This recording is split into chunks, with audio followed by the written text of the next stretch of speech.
Now it's time for EEEZ Around the Table with your host, Easy, who I'm pretty sure is easier than me. Earmuffs, kids.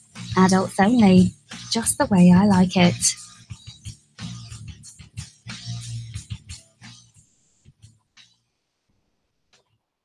And welcome to the hardest show on the network to announce, to name, EEEZ Around the Table. It gets called the Round Table. It gets called Easy on the Table or Around the Table with, you know, a little bit of everything, but just ease around the table. Pull up a drink, you know, ease around the table because we're going to BS a little bit tonight on the Lenny Melnick Fantasy Sports Network. And we appreciate you showing up again tonight. The round tablers. Now we have another regular. Now I have Chuck, that guy out there. I have Dan, DVD, or I always think what Lenny calls you. It's like Bazizzle or something. It's kind of hysterical. And then I have Lou Landers from Lander Stocks. Guys, welcome to EEEZ Around the Table tonight. We're going to talk a few fantasy topics here in just a second. But just real quick, you know, not bringing anything down or anything, but just, you know, I've been going through a few things here this month and everything. But I just remind everybody, this is, you know, a holiday season. It's a holiday that's, you know, about life and giving and all that. And just a quick thing is I'm just going to tell people, you know what, if you can get by with giving your child an iPhone 8 instead of an iPhone 10 and donate a few $100s to, you know, a cancer society or dementia, you know, or hospice or something like that. You know, those are gifts that are a little different and a little special. I can tell you just personal preference. You can make a mother cry if you just give her a card and let her know you donated to hospice in her mother's name. And, you know, if you don't know what to get an elderly parent or something like that, a donation to one of those places can really be a good gift for them. They understand it at their age. I'm going through with a bunch of parents and multiple issues. So, you know what, when you're thinking about giving, you know, think about programs and things out there that, you know, are maybe just a touch special compared to, you know, somebody having the hottest, best item. Like I said, if you have to back down just a little bit to give to one of these places, you know, share. That's just my quick thing. Guys, welcome tonight. Appreciate you putting up with me today, not knowing what was going on. And glad to see you all out there. It's been fun on the network today with all the shows and the replays. Chuck, I'm talking to you first because last night at this time, you guys got me into your replay of your show and then kept me up till like 1:30 in the morning. We stayed in the chat room talking. I actually found that almost more enjoyable than the live shows because you're talking in the show, so you can't interact with me. In this case, you and Andrea, we were bantering back and forth while we were listening to the show. I thought that was kind of cool. So thanks for doing that for me. Are you having fun doing a show? I am. It's a lot of fun actually doing the shows. I mean, you know, the whole thing, it was just that's how we designed this to be, is to be fun with it. So it's actually pretty nice. Yeah, I mean, like I said, I enjoyed the replay. You know, again, unfortunately, you guys are at a time where I can't be live. I try to pop in for most shows when I can. Like I said, it's been a little harder this last week, but you know, I enjoyed the replays and been listening to the shows today. Dan also listened to your show the other night and popped in and aggravated you know, from the chat room. Are you enjoying doing a show and having fun? Yeah, it's been a blast so far. We've had a really good time. I'm getting some real bad feedback from Chuck. I'm not sure if anyone else heard it. It sounded like he was kind of echoey. Oh, okay. Lou was saying it too. Chuck, I didn't get it. So I don't know. If you have the chat room, if you have the link, or I've been told if you're opening the link that Andrea put on my show. It was staticky. That's why I heard. Oh, it's just staticky? All right, Chuck, say something. Make yourself sound good for a second. Yeah, well, I think it's my headset. All right, see there. You're clear now, buddy. That was better there, yeah. Yeah, see, I don't. Bizzle, by the way, is what Lenny calls him. Yeah, that's it. Right. Not double vaginal, double anal. I still think I want to hear Lenny say that one day. Tonight at 11 o'clock, double anal, double vaginal. I'm waiting. I'm waiting for that show. And Lou, I'm going to ask you about your shows, but shit, you have so many, no one cares. No, I'm just kidding. Lou, you're on all the time. I caught your hockey show live for the first time. I watched a little replay. I knew nothing you guys were talking about, but I still listened and had a good time. And you made it sound like you didn't know anything. You impressed me, maybe, unless you were making shit up. I was entertained. It's called prep, Easy. It's called prep.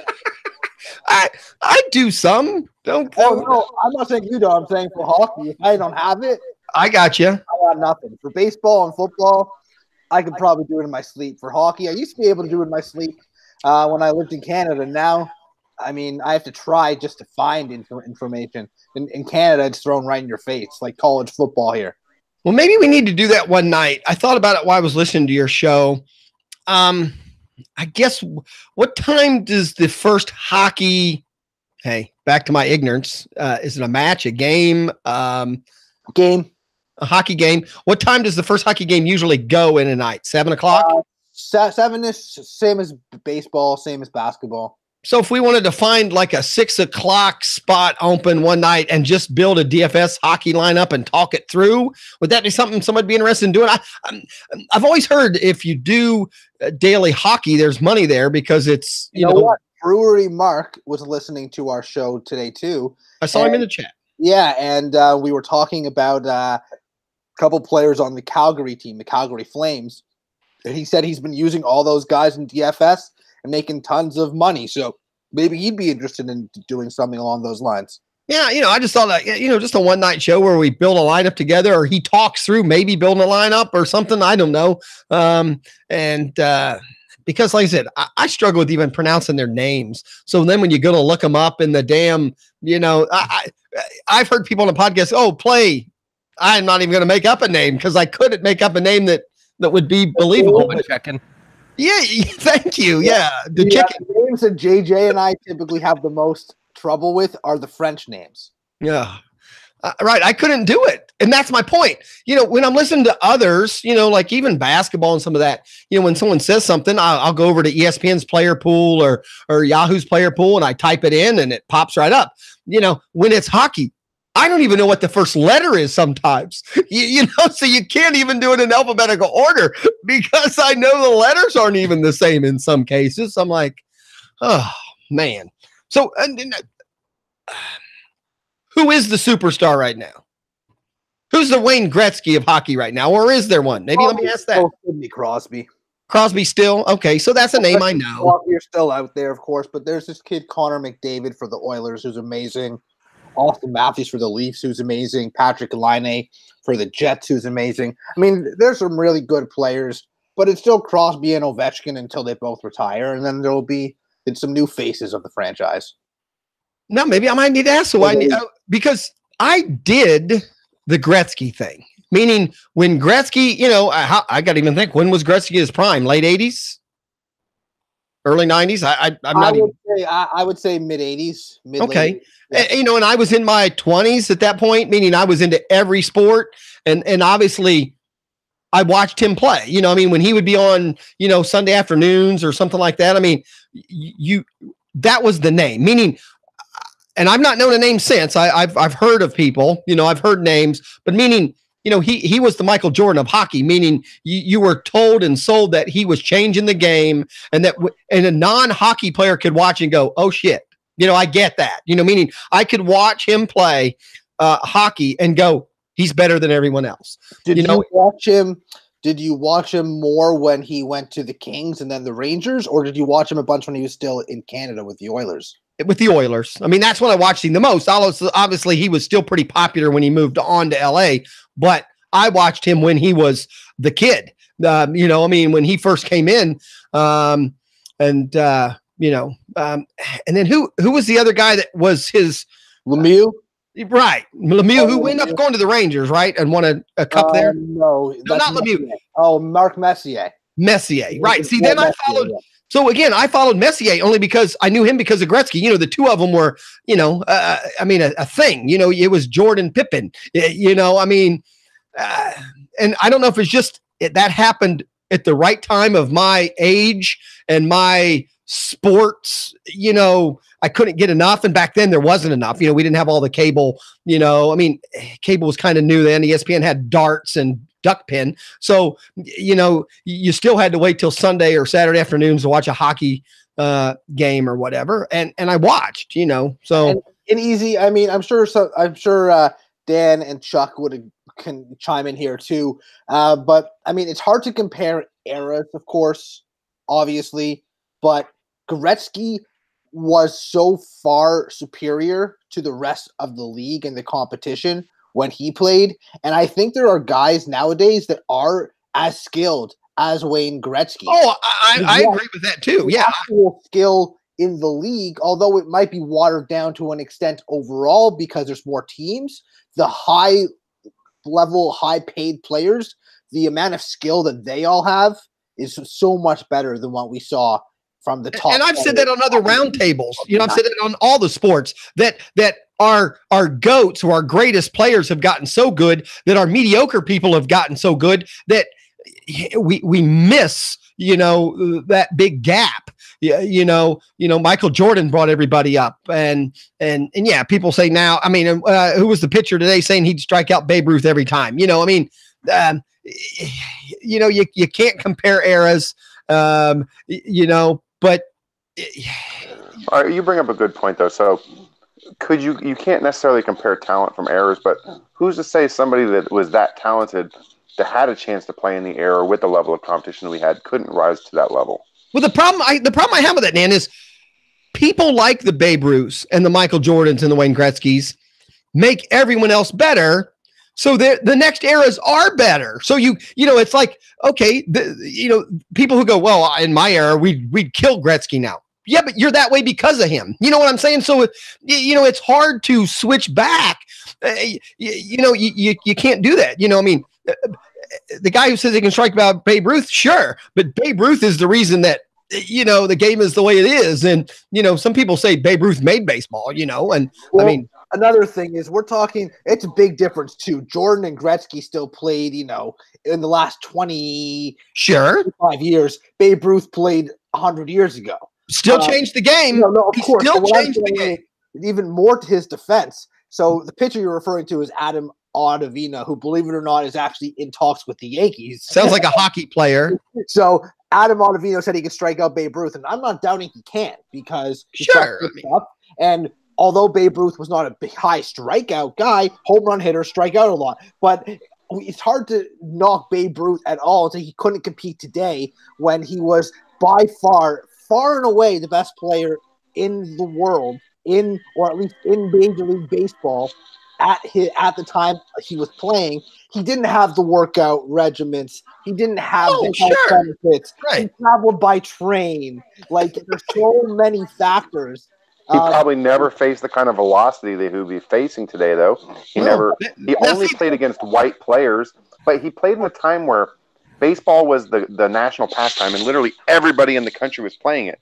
So you had a huge competition you were playing against, but not necessarily, the talent and the strength level of some of these guys that are pitching at the velocity they're using today. Well, other than the Negro Leagues, I'll give you that. But the issue is he also played only against, I think early on, there was only 8 teams. So he was playing against the best competition every night. You weren't getting some, random pitcher, every 5 days. And then even back then, the best pitcher pitched all 9 innings. You didn't, face some, middle inning guy or somebody had rest and whatever. I mean, how easy to go and, I'll always be on the side of Babe Ruth to back up kind of what Dan is saying. And to go against what you're saying, yeah, he played the best of the best, but he also played them a lot more. And as a hitter, that benefits you. I would think as a pitcher, you would find the more you see a pitcher as a hitter, the easier it is. But like I brought up in the chat room too, he also was playing at the Polo Grounds where center field was 509 feet. Yankees, even Yankee Stadium was 469. Tiger Stadium was like 473. What I look at easy. The only way to compare eras is Babe Ruth was more dominant in his era than anyone else ever in their own era. Well, but let's go back to what you said. More home runs in a season than actual teams. Yeah, Right. I was just going to say the same point, Lou. Right. Well, Michael Jordan and Gretzky, and you said it, they changed the sport. I still say Babe Ruth changed the sport, meaning he made it even more popular and made hitting and all that. But name me a 20 or 30 year old, 20 or 30 year ago baseball player. When's the last time we had a player that we went, that changed the game in baseball? Cal Ripken Jr. No, I'm not a fan. I don't know how he changed the game. That streak was ridiculous. I'm sorry. That changed the game as far as I'm concerned. It did. Nobody's ever going to do that. I mean, I would say Cal Ripken Jr. to an extent because that will never be touched again. Guys aren't even allowed to play 160. Yeah, but I don't know that changed the game. I mean, that's my point.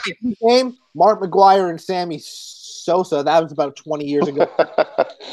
Yeah, that was a steroid change. Okay. I kind of think, All right, Greg Maddux. People say, guys, that saved baseball because after that I won't argue.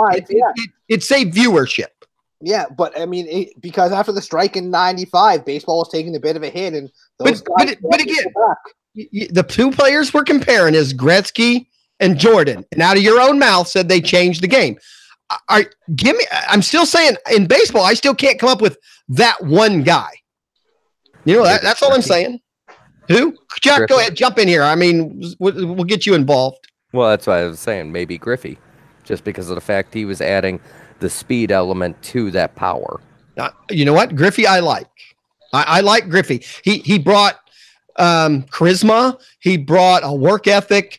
I think he brought just an all around. He was strong everywhere. Arm here, huh? I don't know if you can compare baseball the same as you can compare hockey and NBA, just because of the fact that baseball's been going on for so long and you have such a rich history in the game. I'll give you that, Dan. Also, what about with basketball? I really don't think you can compare the two because the AA is so distracting. What the hell is going on? All right, we do have to pause for a minute to see what Double A is up to. Double A, welcome to the round table. It's been almost a month or so. How are you doing there, sir?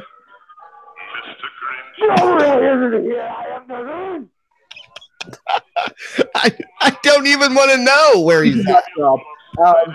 Basketball can be Double A. It's easier to dominate. You can easily dominate basketball. There's only 5 players on each side. Right. I can barely hear. I know that. I can't even take my eyes off. Dan, this is your first show. I think this is the first show that you've been on with Double A. Double A is 100% entertainment. That's all. That's we love our Double A, and now we have the Grinch. The guy has more costumes than any single person I know. So now, then let's just now. You know what? And I know because of injury, it cut short. The person I would say in baseball, and maybe it's back to an era thing, when Bo Jackson played, I didn't miss a Royals game. And to me, that's what I'm comparing. With Michael Jordan, I wasn't a Bulls fan, but I didn't miss a game if I could help it. When Gretzky played, I'm not a hockey fan, I didn't miss a game. When Bo Jackson played baseball, I tried never to miss a Royals game. And back then, they weren't on all the time. And you had to really go. I mean, they advertised, hey, Bo Jackson was going to be on the Sunday afternoon game or Saturday. So would any of you have a problem with a Bo Jackson not changing the game, but being one of those type players that you wanted to watch? I don't have a problem with that. He was, one of those multi-sport athletes that was actually successful at both. Yes. But at baseball, even, he was fascinating. Mike Trout is basically Bo Jackson right now. That's right. Well, he's Bo Jackson in baseball, but he's not Terrence. Yeah, but if he wanted to go play safety for the Eagles tomorrow, you can't tell me that he wouldn't be successful. That guy is built like a freaking safety. He's ridiculous. Yeah, well, Easy could probably go play DB for the Eagles. I appreciate the pump up there, Chuck. What about you, Scrooge? Do you think there's anyone out there that's changed baseball and how we watch it in the last 30 years? how we've lost it, you say? Yeah. Dr. Seuss, maybe? Oh, Dr. Seuss. What about Randy Johnson? When I knew Randy Johnson was going to pitch, I tried to have that game on. I would come home from things. I would do whatever. When Randy in the last 30 or 40 years, and I think there's been better pitchers. But there's a few years there where when Randy Johnson was going to pitch, I wanted to watch. Nolan Ryan was one back in the 70s. Pedro. Yeah, Pedro Martinez. How about, I know everyone hates him. What about Alex Rodriguez? Because before him, how many big, powerful superstar shortstops were there? Now shortstop. Well, that's the best position in baseball. It's Lou, that's why I was bringing up Cal Ripken Jr. Along with the streak, he was a big-bodied shortstop, and at the time there wasn't many guys that were his size that were playing shortstop. That's true. That's because his dad coached and let him play shortstop. He was a coach's son. But he was really good at positioning himself. Even late in his career, he talked about it, how important being in position was to him being successful at shortstop. He was able to stay at shortstop for a long time. And I mean, so was a guy like Derek Jeter because of that. Also, he's a legend. But to me, I do think A-Rod changed the game because all these superstar shortstops we see now, maybe they're not all big and strong, but we're seeing a lot of shortstops hitting that, around 300, hitting 30 homers, being able to steal 25, 30 bags. That just wasn't a thing 15, 20 years ago. Right. And certainly not before that. Same thing goes with Mike Piazza. He changed the position for catchers with his ability to hit for power.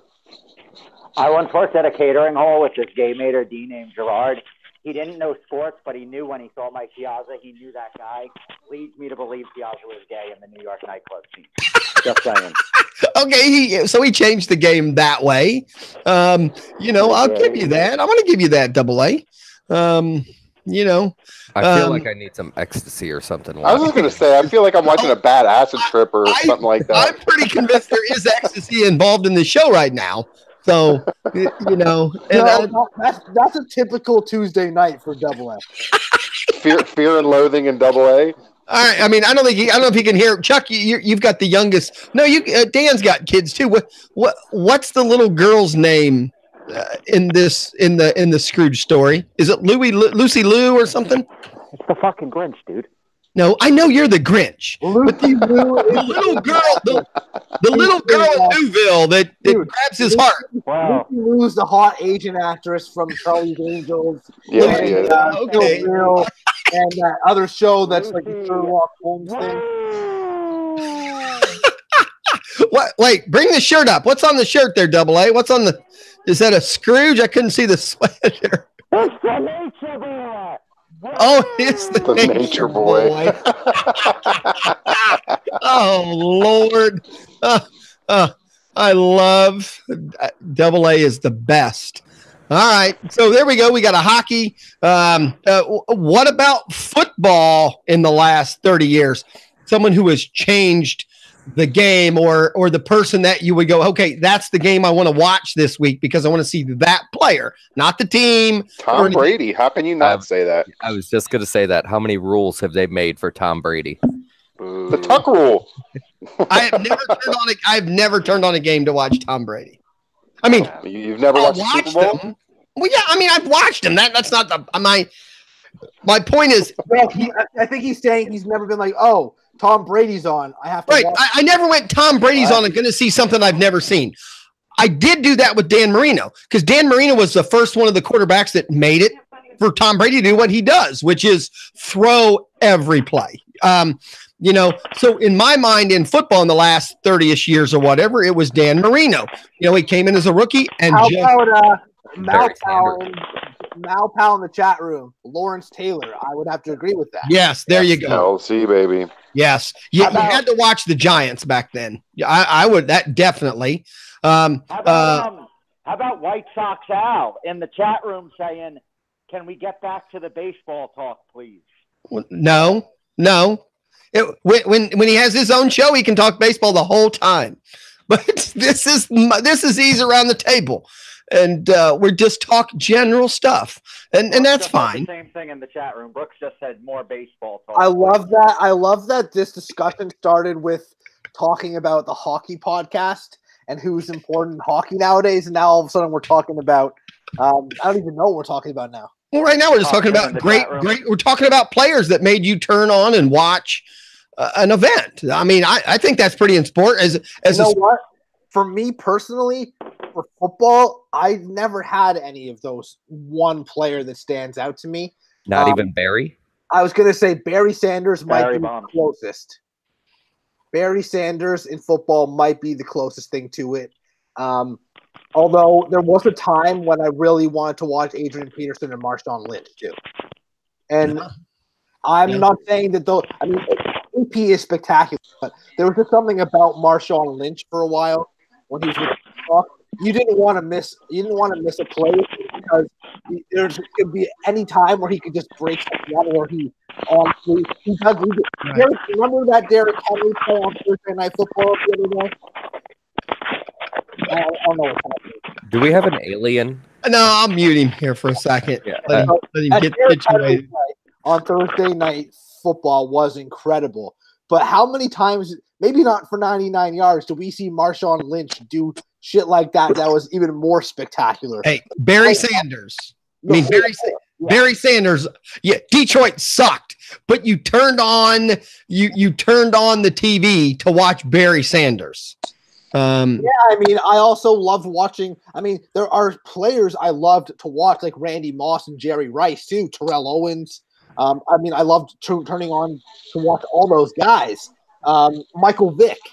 How about Michael Vick? He changed the quarterback position. I mean, what about Rob Gronkowski? He has single-handedly redefined the new tight end position. And I remember tight ends when I was growing up were nothing in the NFL. Now all of a sudden they're one of the top positions for a quarterback to throw to. Jason Witten did come first. Just gonna say it. Well, actually, it's kind of a tie because you have him and Gates that came in about the same time.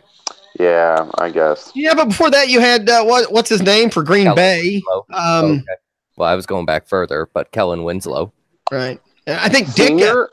Ditka so long ago. Ditka changed the position. I mean, literally never caught a pass until Ditka came and played tight end. I mean, I know that's going way back. But Ditka was like a fast lineman at the time. So I mean, but he changed the position. I mean, so. I agree. And believe it or not, I think when I go through it, there's more football people. Maybe is it because football is more exciting? Is it because I enjoy football more? But it does seem like there's more. I need to see that guy in football than the other sports. Well, and one other one, and we're talking about the wrong side of the ball for this one, Dion. Oh, yeah. I mean, Dion used to be fun to watch. Unfortunately, they got to where they never threw the ball to him. So that's why he had to be on kickoff and punt return so he could at least see a ball sometimes. Well, that's why I loved what he would say. He would actually let the dude get like 5-6 yards past him just so they would throw the ball that way. Right. Let him look like he's Also, you know what it is for football over baseball is that in baseball, you need the ball to be hit to you or you need to be up at the plate in order to really see that player. Right. Whereas football, if you're on offense, you're likely going to see that player do something in every play, even if they're just running a route or laying down a block. So I guess you get to see more of them.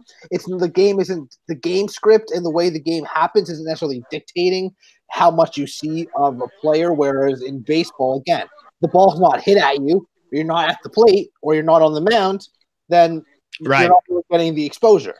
Right. I want to bring up a guy that we haven't talked about yet. That I feel like in the chat room, he brought up Winslow. Winslow was an awesome tight end too for a while. I mean, he was a big wide receiver. So Malpal, I'll go with that. Go ahead, Dan. Sorry. That's okay. I wanted to talk about Jerry Rice, man. I mean, I feel like he's by far the greatest of all time at a wide receiver position, but I feel like his name gets lost a lot of times with some of the more exciting guys like the TOs of the world and people like that, Michael Irvins and blah, blah, blah, all the Hall of Fame guys. But, Jerry Rice was that quiet guy who went to work every day with his lunch pail and, 190 touchdowns or whatever crap he has right now. No one's going to come close to that. Right. Him and Steve Largent. Oh, dude, I'm with Dan 100%. And Dan, I did bring up Jerry Rice. You might have. Yeah, he did. When you I got kicked out of the call twice. Yeah. I don't know what's going on with my shit tonight. Rice, I brought up Terrell Owens and I brought up Randy Moss. I must have been gone during that time. My bad. No, but I'm happy you brought him up because I think People forget about Jerry Rice still for some reason. He was so amazing. Brings up Tony Gonzalez, another good one. Yeah. Well, one player that never gets talked about, although he didn't really change the game, was Steve Largent. Steve Largent was a great wide receiver. Only 100 touchdowns when he retired, but at the time that was the all-time record. Yeah, till Jerry Rice came and destroyed that on him. Well, annihilated it. He also was still kind of in that realm of passing wasn't the main way to play yet. That was just starting when he started, playing. So, okay. And I was, again, not a Minnesota guy, but the Minnesota defense back in the, in the 70s, the Purple People Eaters, there was the whole group, you just wanted to watch them because they were going to, somebody was going to get hurt, back in the day. So, it was fun. All right. Yeah. That's what's fun about the roundtable. Who knows how we got from how the hockey show's going. I really wanted to talk about that burger you were eating. Since you're playing solo this week and you're on your own, your eating habits, I'm worried about you, Lou. But it looked like a damn good burger. If you look at stats like in the MLB, there's stats like OPS plus and ERA plus that can compare players by era, adjust for ballpark, etc., things like that. There's no stat like that in the NFL that you can, compare eras because we are talking different eras in the NFL. We're currently in now an offensively dominated era where the players are throwing for 4,500 yards every season. I remember when I was a kid, if you threw for 3,000, you were a big deal. So I don't know if there's a stat like that in the NFL that allows you to compare players by era. Right. Just well, QBs. This will roll into and Dan, I'm gonna cheat because again, it was a topic you had last night, and I got wound up in the chat room over it.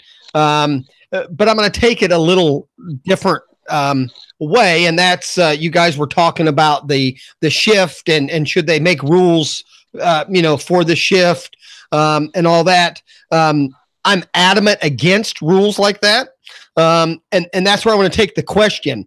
Should we, and unfortunately football seems to change constantly compared to other sports. I know there's always little rule changes that they tinker in basketball or in baseball, but it seems like football has more drastic changes.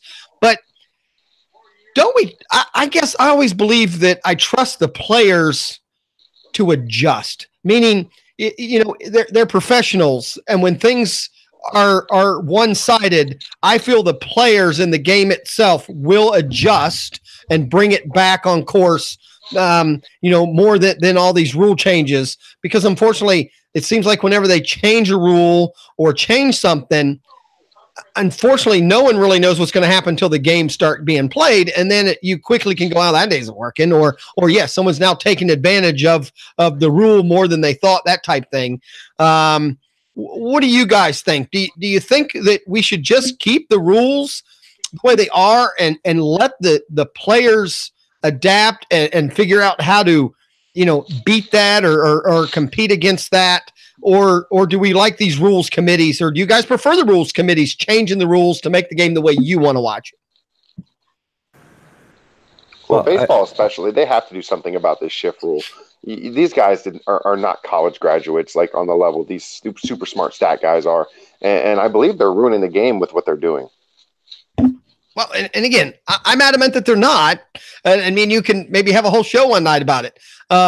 Because I think, if anything, what's ruined baseball, and I've said it last night, these smaller ballparks, there's no gaps, the bat, the skill of a batsman is that, I don't even know how to say it, the Rod Cruz, and I know you guys made fun, well, I just named two, all-stars or two of the greatest hitters of all time, but there's a lot of good hitters that you just can't shift because they'll beat you way too often. And I just feel we want it to be a home run game. So we want to take that, that bat artist. I don't even know how to word it. We want to take that away, where I would say, that's the problem, where we want to make rules to shift it back versus no, let it go a few years and people will learn to beat that shift and it'll go away. That's just my opinion. Well, imagine if they were shifting like this for Ichiro, You could. Speaking about a guy that has back control. I mean, Right.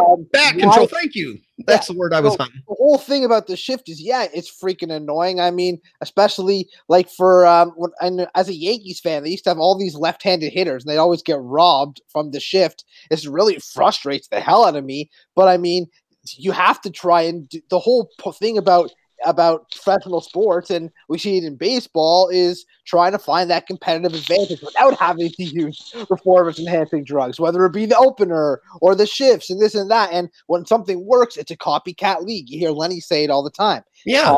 Copycat league. And one team started doing a lot of shifts. More teams started doing all the shifts, and you have access to all the analytics that tell you you're going to save runs by doing it. How could you not do it? So unless they ban it, of course, it's going to stay how it is. But you know how you get rid of the shift? Easy. You already said it. Start beating the shift. Right. And guys, you were all so wrong on this. Listen to this. I had to back my TV up and pause this because I wanted to talk to you about this. There is a stat that was on MLB Network tonight during the winter meeting stuff. Shifts on balls in play, according to Sports Info Solutions, 2012. This is not that long ago. 4,576 on balls in play. Last year, 34,671. Guys, that is out of control. You're letting the analytics community ruin baseball for us. We're letting mom and dads who have their 8-year-old kid hitting fucking home runs, because that's more important than teaching him how to, to drag bunt, or teaching him how to, go the opposite fucking field. That's the problem. We don't care about bat skill anymore. You're telling me you're okay with going to a game and watching Mike Trout bunt 4 times? Don't care. Because the game will eventually change. The game will change. That's my point. Shit happens. 34,000 shifts. That is insanity. So, hold on a second, because a shift could simply be the shortstop sliding over more towards behind second base. Correct. I mean, they're not all the drastic, crazy shifts we're talking about. So many times I'm seeing guys in shallow center field that are from the infield. It's ridiculous. But if a guy hits a line, little league, if the same guy hits a line drive 30 feet over the second baseman's head 90% of the time, I would tell anybody, if I'm playing defense, stand right fucking here and catch the ball. I mean, it isn't that hard. That's the name of the game. Stand where that ball's supposed to go. Make him do something else. Don't make up rules that say, oh, nope, this guy's too good at hitting there, so we don't want you to defend that spot. That's stupid. Well, and here's another thing. If you're sorry, Dan, I'm wound up. No, you're all right, buddy. If we're so against the shift, just stick them on a fucking softball field and let them all hit home runs fucking 20 times a game. All right, we are basically changing a game in the course of 6 years that has been the same for almost 200. And now all of a sudden, you got a bunch of college guys in here who have stat tracker and all of these advanced metrics and the things that you can use with baseball to track where everyone's at, and they're exploiting it by being smarter than everyone else in analytics. It's not the same game of baseball. It's not just going out there and playing. The argument to get what you just said is that the game's only now changed. My argument is the same as what I said last night. No, the game went through drastic changes in the late 80s when they moved all these fences in to the 300s, the 325s, the 350s. No one bitched then. No one went, there were some people that said, that's because chicks dig the long ball. That's all there is to it. They wanted more homers in the game. They were tired of playing in these massive cavernous stadiums of the 80s. Your argument was just that we shouldn't change the game. That changed the game drastically. It's changing the game in a way that's not making it friendly for the viewer. And we're in an era right now where there's all this complaining about how the younger fans are not interested in the game, and it's because of shit like this. You've got outs constantly. The guys are the 3 true outcomes. They're either striking out, hitting a homer, or they're grounding out into these shifts. It's ridiculous. Well, and it's hard to argue with you on that. They're striking out because but they're striking out because they don't have the bat control and they're just trying to lift home runs. Exactly. They're all a bunch of, I see it. My kids have just gone through it. I mean, these 12, 13, 14-year-old kids, the biggest, heaviest kid in your town goes and plays rec ball somewhere, or doesn't play rec ball. He goes and plays travel ball somewhere, and the teams pick him up. Why? Not because he's skilled, not because he's the best bat control guy, not because he can play shortstop. No, they get him because he can hit the ball farther, and they don't care. So then next thing you know, he's in high school, and what's his job in high school? Just hit the ball hard. Then what's his job when he goes to college? Hit the ball hard. I mean, that's all we want. And to me, that's ruined the game more than the shift, because if that hadn't happened, the shift wouldn't happen. Meaning, if people knew how to put a ball, spray the ball, I think is the term. There is no shift. I use Joey Votto has great back control, but the shift has hurt him. He's adapted more and more. And to me, Joey Votto is one of those. Unfortunately, now he's towards the end of his career when this is happening. If Joey Votto was just now in his prime, in a year or two, he'd kill this shift. Meaning, give him a couple years. Somebody like Joey Votto in just a couple of years could kill the shift. And I got to tell you, it disproportionately affects left-handed batters more than it does right-handed batters. Well, they shift more that direction, but you have more right-handed pitchers in the league. Oh, okay, right. I mean, but my point is, I still think the players will figure it out. If they're not winning, or they're going to figure it out, they would have done it by now. Hey, think about it like this. If go ahead, Lou. I'm going to go back to saying Ichiro. You couldn't shift against Ichiro. If more players wanted to approach like Ichiro did and put the ball in play, the shift wouldn't get in the way. And yes, of course, the shift has completely changed the game. In my opinion, from a fan standpoint, if you're not a diehard like some of us are that watch the game for the strategy aspect, for the love of the game, sure. I think for younger fans, it is a lot more boring. You're right, Dan. But my question was going to be to you guys, how do you suggest going about banning it? Because you can't really tell a second baseman, hey, you can't play more in the hole because there's a lefty. Do you make it where there's always has to be two fielders on each side? I believe that's the way it's going to have to go, Lou. You're not going to be able to completely ban the shift because you can't stop a player from moving within the confines of between first base and second base and shortstop and third, etc. But what I have the biggest problem with is when you start seeing the shortstop playing shallow center and you got your third base playing short and you have a complete hole on third base. That right there is what it's going to have to be similar to procedural penalties in the NFL. How so many guys have to line up on the line of scrimmage, etc., things like that. And that's why I was laughing with Dave last night. We were talking about you might start seeing MLB umpires throwing flags in the middle of the game if guys aren't lined up properly. So you're saying as long as there's two players to the left of second base and to the right of second base, it's okay. I don't have a problem with that, to be honest with you. You know what they'll start doing then? Left-handed hitter, they're going to take the left fielder and move him over into the infield. And that can't be allowed either. That's got to be it. Dan, that's my point. Be allowed. Dan, because Malpal says the same thing, that the shift is hurting the game. I'm not arguing that. My argument is the players will resolve the problem. We shouldn't make rules that do it automatically. So because we've taken skill out of the game, let the skill of the players develop. They will eventually beat this. Just like offenses beat the Bears, the 5-4. What the fuck was the defense that they came up with that no one ever seen in their whole life? And 3 years later, the Bears couldn't. It didn't matter because everyone just knew how to do it. My point is, you don't have to make rules. The skills of these professional players will make it go away. Yeah, easy. And also, we talk about all the hits, the shifts taken away. Runs are still up in Major League Baseball. So, right? I mean, and for that's because homers are up, Lou. Everyone's taken to the StatCast era of. And so are strikeouts. And strikeouts, in my opinion, are the worst thing that can happen for fans because the ball not being put in play is the most boring part of baseball for people who aren't big fans. Right. Well, think about this, Lou. If you're a batter, are you gonna with two strike approach and you're a left-handed hitter and you've got three guys on the right side of the infield, are you gonna shorten up on two strikes and try and smack the ball on the ground into the hole where it's gonna be an automatic out, or are you gonna try and park it? I'm going to try and go the other way with it. I'm going to choke up and go the other way and try and put it where there is. But you keep talking about Ichiro, but not everyone has the same skill set as Ichiro has. That's the problem. Not enough have the skill. But that's because they've given up learning that skill. They don't care anymore about that skill. Then put it on the college coaches and the minor league coaches. It's before that. It's Little League. Yeah. It's T-ball. Let's be honest, though. Do you really think Chris Davis would be in the majors right now if he was playing in the 80s? He wouldn't stand a chance because of the way he hits. Well, that's not true. He would have to have adapted. That's all. Okay. But I'm just saying. Dan, this is no shit.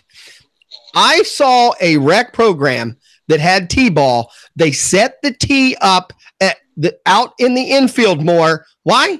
They wanted home runs in T-ball.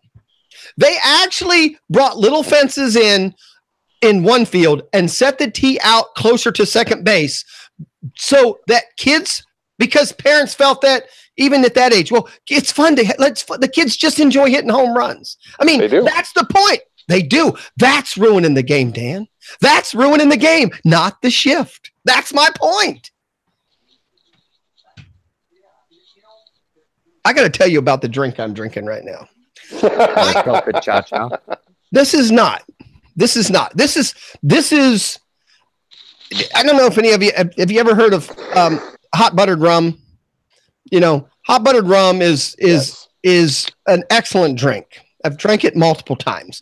It's a hot buttered rum batter that I make with butter and allspice, cinnamon, and all kinds of shit. It's awesome. You add some rum, a little bit of water, you know, and that's a drink. I now take that hot buttered rum, heat it up. I heat up a thing of apple cider. I put it in there, and then I put a couple ounces of Applejack apple whiskey, and it's the bomb. I would recommend it for a little nightcap for anybody. Just letting you know. I don't even know what the hell it's called because I just kind of did it one night, and I went, man, that Applejack whiskey and apple cider and the hot buttered rum and the spice, it's just a good calming drink. It relaxes me when we're having arguments over stupid rules. Just letting you know. Dan, I can't say from a right-handed standpoint, some of the best players we've seen in a long time, whether it be Pete Rose, whether it be my boy Derek Jeter, and I just put it in the chat room, those guys would have never let the shift beat them. Oh, they wouldn't have. No, not only that, here's the problem.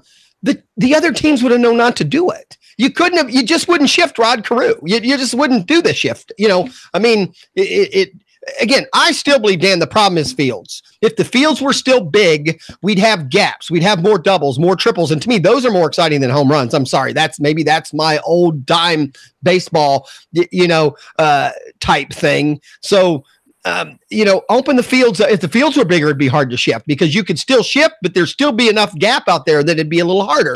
My problem is they made a rule to sell more tickets, which was to hit more home runs. And to me, that has screwed up the game for the last 30 years. That's all. So I just want to look at someone real quick. We were talking about Chris Davis, and honestly, I feel like it's one of the worst contract extensions ever compared to where he was. But in 2012, when, like I said, they only shift about 4,500 tons, the guy hit 270. And this year he hit 168. I feel like some of these impact power hitting left-handed hitters are being affected the most by the shift. You're right, man. And Cha-Cha brought him up. And Cha-Cha's a Yankees fan, so I'm not surprised he did. Mark Teixeira went from being like a 300 caliber hitter with the Angels and the Rangers and the Braves, went to the Yankees, had a couple decent years, and then became a 240 hitter. Yep, and it was. I believe it's specifically because of this shift. Yeah, it is because he hit the ball the same place every time, and that would be my argument. If you're a defensive player, you got to go.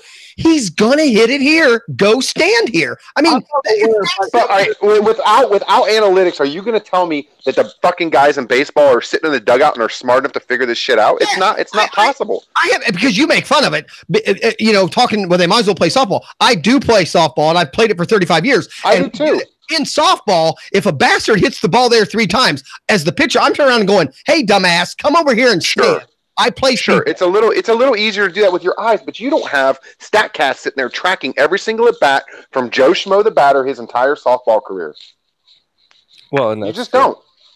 Yeah, but they still are watching enough games that people knew where Pete Rose and Rod Carew and all them could hit the ball anywhere. They knew, and I have to go to my group of guys. I mean, they knew that Johnny Bench was a pull hitter. They knew. I mean,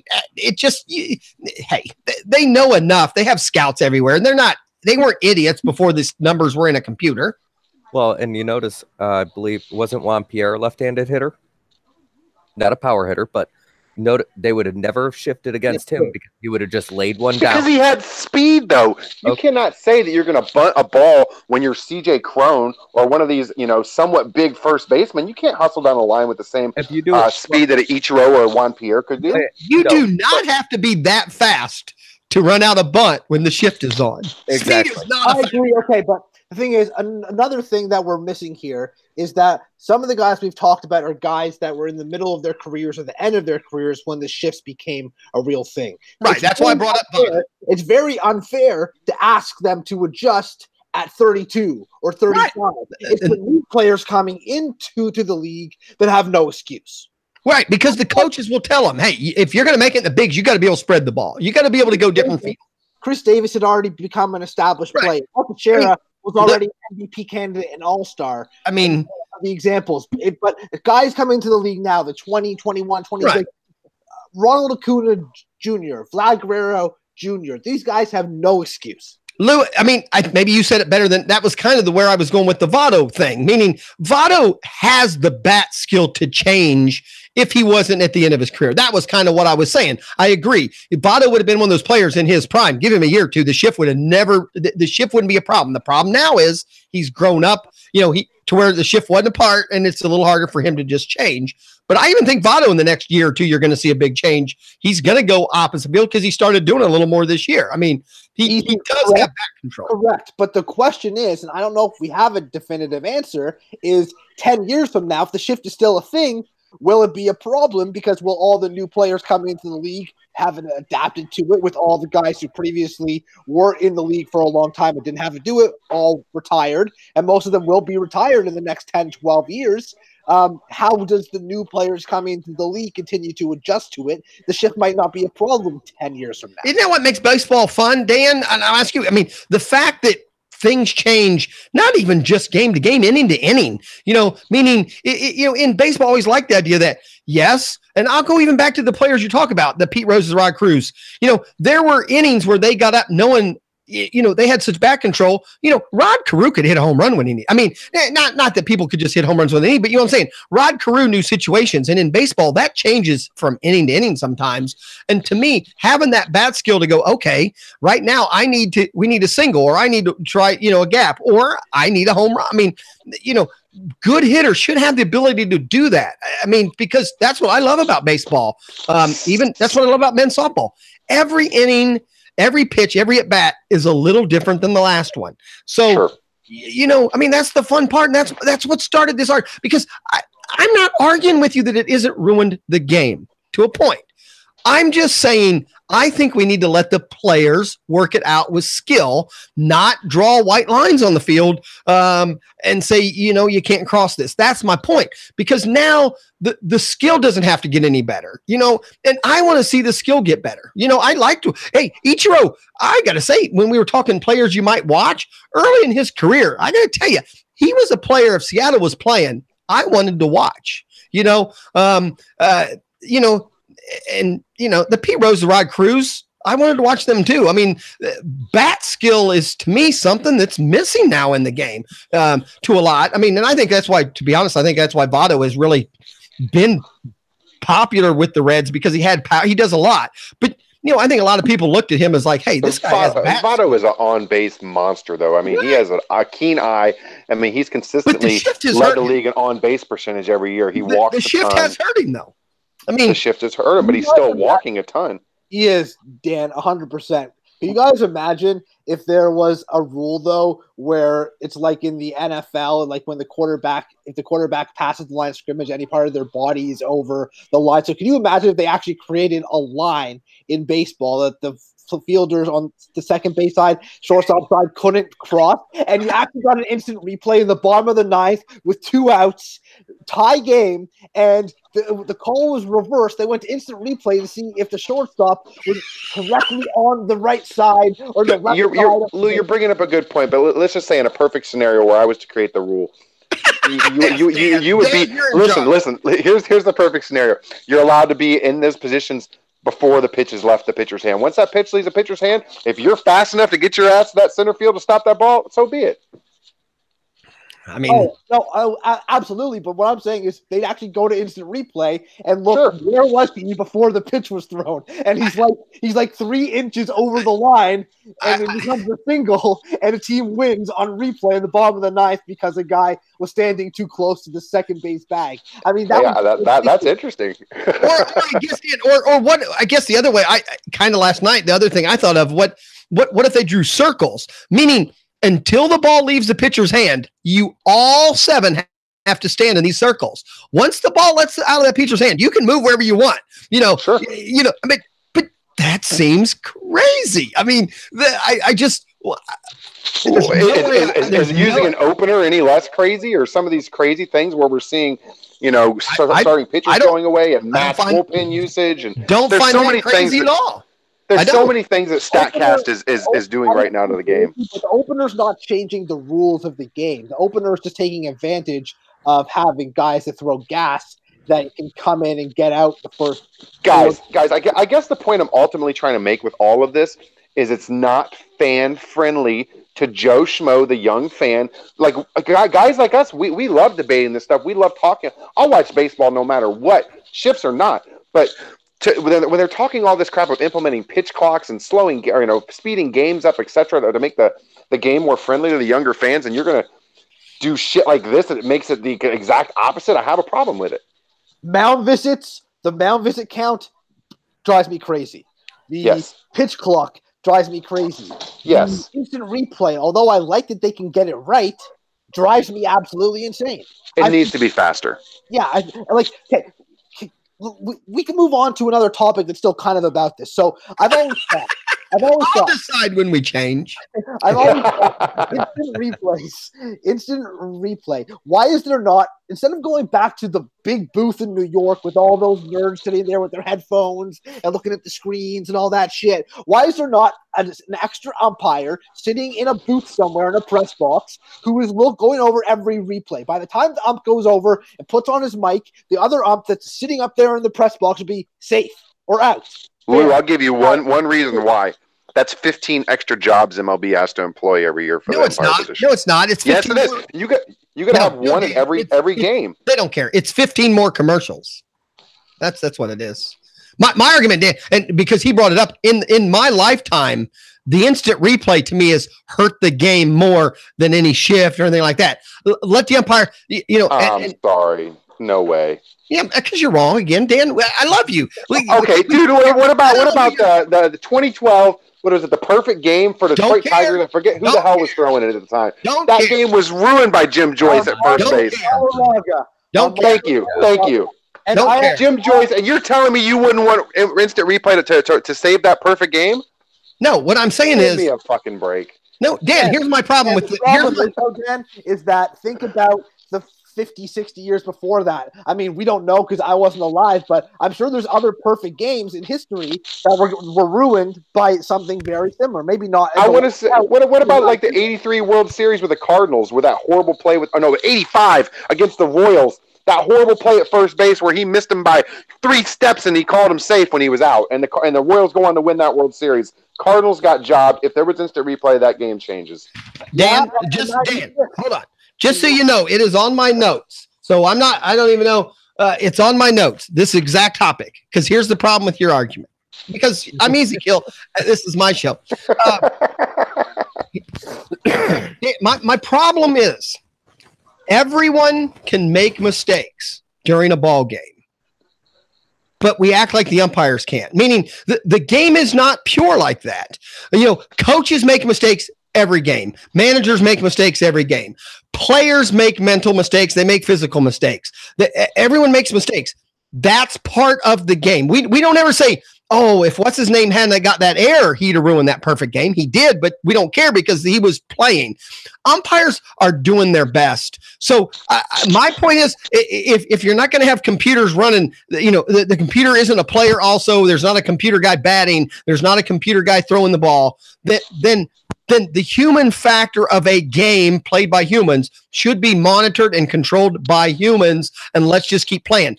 TV ruined it by slowing it down, and I'm a believer even in football. They shouldn't allow any slow motion when they look at those replays. Regular speed, what's the call, and let's move on if you want to keep doing it. You can't slow something down that happened in bang, bang, real time and slow it down to 200 thousandths of a second. So you're okay with replay even with getting it wrong? No. That's ultimately what we're talking about right here is right or wrong. No, I would say my argument first is let's get rid of it. It's slowing the play down to get the play right is the point of instant replay. Yes.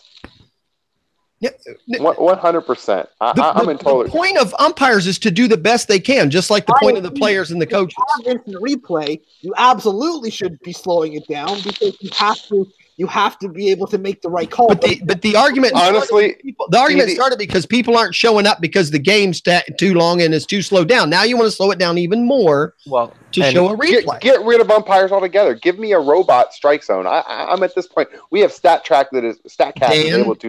Dan, I hate to say it again. Everything. Dan, I hate to say it again. We disagree again. I know. I love it.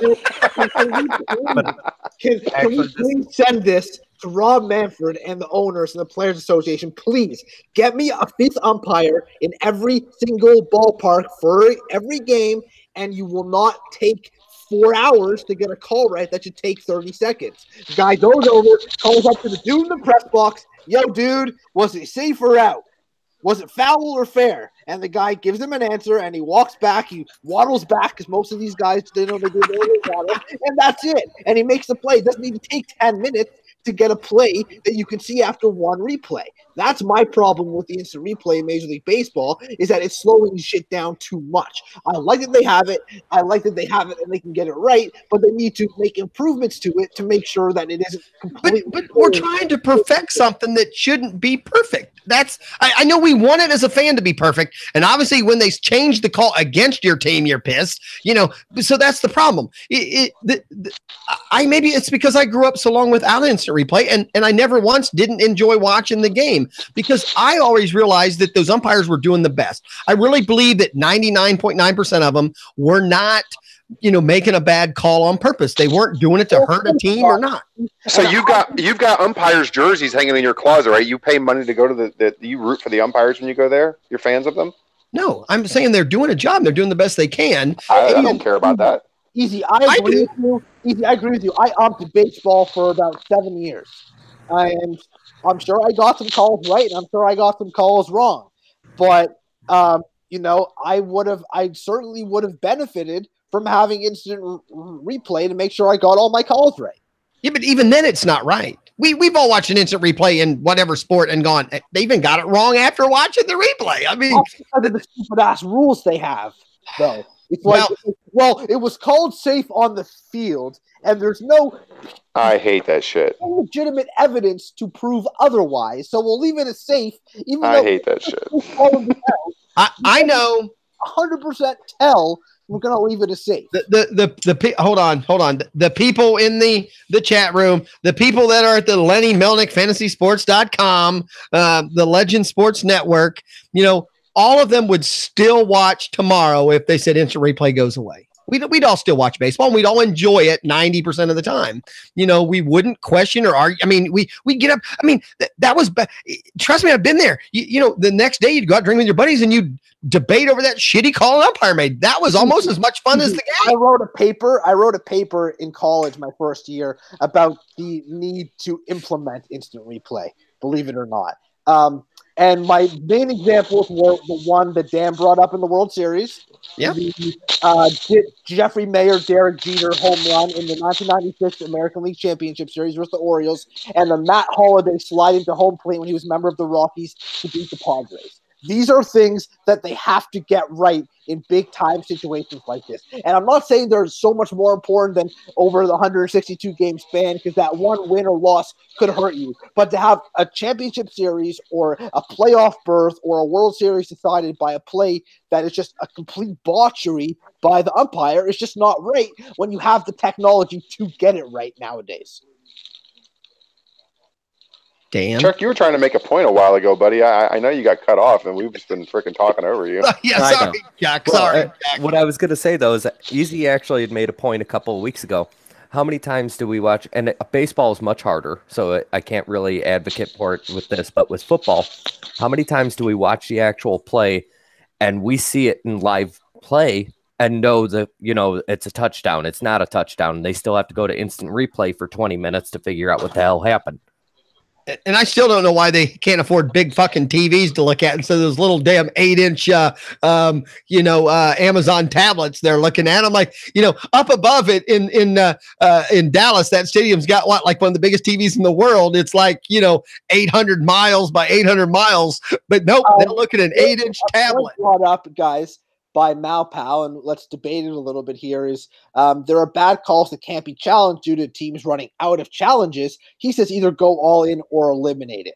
My first response, and then I'll let all you guys chime in, is that you can't have it go all in, because if there's an unlimited amount of challenges, we'll see it way too much, and it will slow the game down even fucking more than it already does. So I would say there absolutely has to be a limit on challenges. What do you guys think?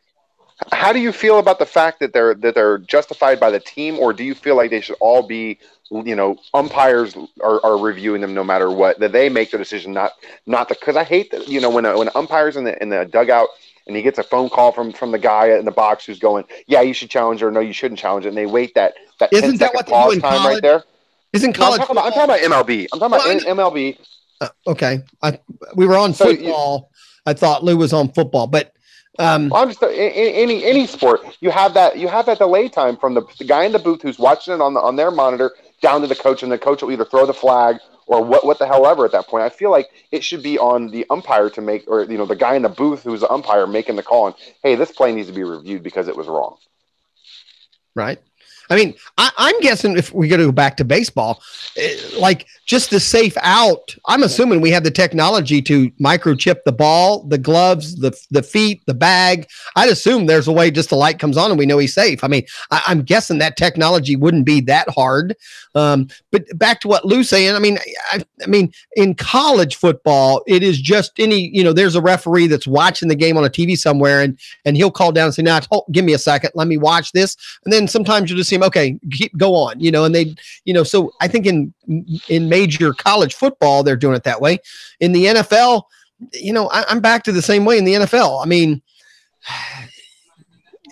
it's changed the game to have these replays. And is it really better or worse? I don't know. I mean, that's kind of why we were debating. I mean, my argument, especially in football, is more than baseball. You can't slow it down that much. You can't blow it up 500, and go, oh, nope, there's a little white there. I mean, these calls have to be made, it's humans playing a game. Let the humans call the game. Things are going to go wrong. Then let me ask you guys this. So if there's a play on the field and the umpire, let's say in baseball, the ref in football, doesn't necessarily have the call because it was so close, wouldn't it make more sense for them to not actually make a call and to just have a signal that means to check it out? Because one of my problems is that, again, it'll be called safe, and then there won't be any evidence to overturn it, even though after looking at replay, it's probably out, or it's probably a catch, but because it was called an incompletion on the field, it stays as an incompletion. If you just have your signal like this or something, or this or whatever the hell it's going to be. Okay, our YouTube viewers got that. The people who are listening on audio. Lou just looked through binoculars, looking for Ginger and Marianne on an island, but that was pretty entertaining for audio. You know what I mean, right? It's like. If you don't make a call, then you can't get fucked over later on by not having the evidence to overturn it, because it's the first call you're going to make. Chuck, Dan, I don't even know in baseball. I hate it so much in baseball. I couldn't even tell you what the rule is. Does each team only have how many times can you replay a call in baseball, or how many times can you ask for review? They have two. If they get them both right, they can continue to do it. So that's so similar to football. Then I believe after the seventh inning, it goes up to the umpires, the same way that in the 2-minute warnings. And then all home run calls are basically judged by umpires, correct? Like fair foul, like home run stuff. Yeah. Yes. Okay, so a manager doesn't have to throw or call on that. That's automatic booth review. Their main thing they're challenging is, hit by pitches, safe at first base, catcher interference, shit like that, sliding into second base, that kind of stuff. Now, Lou, I don't know if it's the same in baseball. In my problem with football is, to me, if you throw the red flag and it's overturned, why do they still take one away? Meaning you get no more than 3, regardless the way it works. I'm always like, that to me is just stupid. Meaning, I should get 2 that don't get overturned. If I get, I can, and that would be my thing. Keep it 2. But if you throw the flag and it shows that, okay, that was right, give them the flag back. I don't know why we take them away when they do get it back when they're right. Only one. They can have no more than 3 for a whole game. If they get both challenges right, they get a third. Right.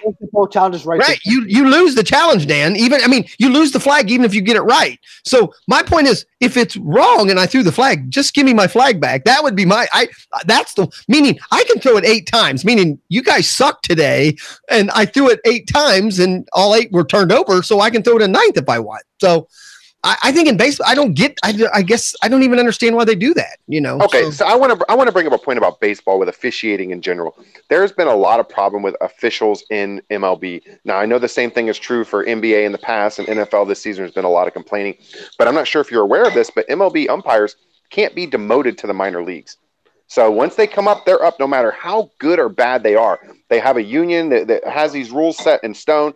And so, you get a lot of rookie umpires that are coming up out of the minor leagues that are shit shows. And you've got tons of guys right now. I can think of a couple umpires that don't deserve to be there at this point that are still around. But there's no system for demoting them. Once you're up, you're up.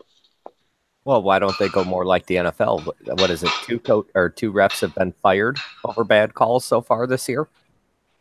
You just don't see it in MLB. Their union's a little stronger than the NFL, I believe. Not a little stronger. Some people say the umpire union might be the strongest union in the world. I mean, they're a pretty strong union. Yeah, I got a buddy who works in MLB. He's a clubby for the A's, and he tells me that with the umpires club it's pretty strong. Right. I mean, I'm just saying. Yeah, I have a friend I used to play in fantasy baseball league with. He wasn't allowed to play in it anymore because he's a minor league umpire now. So he's not in the league anymore. But yeah, he's an umpire, and he said, yeah, they have everything is in their favor when it comes to that. You're absolutely right. Like, for example, I have a friend of mine here locally in Oregon. He actually used to be one of my employees, but he is a college umpire currently. But it's really fucked up because he actually became an umpire during the strike of 95. He came up and was one of the scab umpires, and during all that crap, and they blackballed him, and he cannot get back into the club now. Right. Well, Andrea wants to know what's wrong with the length of the games anyway. She's 3 hours is fine for her. And Andrea, I've never once been to a game and gone, man, that was too long. Yeah, Andrea's right, but Andrea's a hardcore baseball fan, like the people. Right. We don't count. Right. Yeah. We don't count. People that love the game. I want to see a 6-hour game. If it goes 18 innings in a 6 hours, I'm in heaven.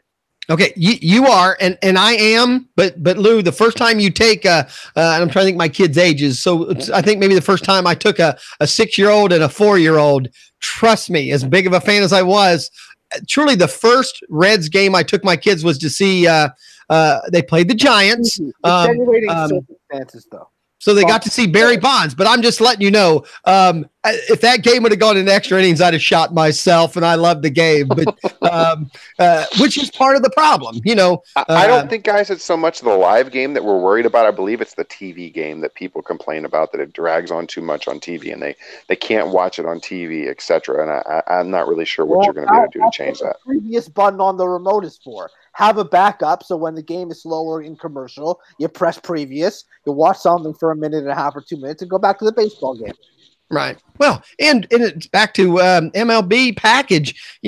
Just wait till the game's over and you can watch it in like 45 minutes with no commercials. I mean, they skip all the stuff. You go right to the game and you can watch it. And I put it in the chat room a few times. And hey, I could be wrong. It's and Andrew will make fun. It's my bold prediction. I think all sports in the near future, and when I say near, 10 years or more, I mean, I think they won't care how many people's in the stands, meaning they'll change some things because it will be 100% geared toward the TV audience. The live guy, they know they have anyway. The guy who's going to go live, he's going to go live regardless what changes. So I believe you're going to have stadiums instead of the whole 30, 40,000. They're going to be 7, 10, 12,000. It's going to be all corporate seats. It's going to be for the rich and the famous. There's going to be a million things to do besides a game going on. because cameras will be everywhere. And, the real game is for the television viewer.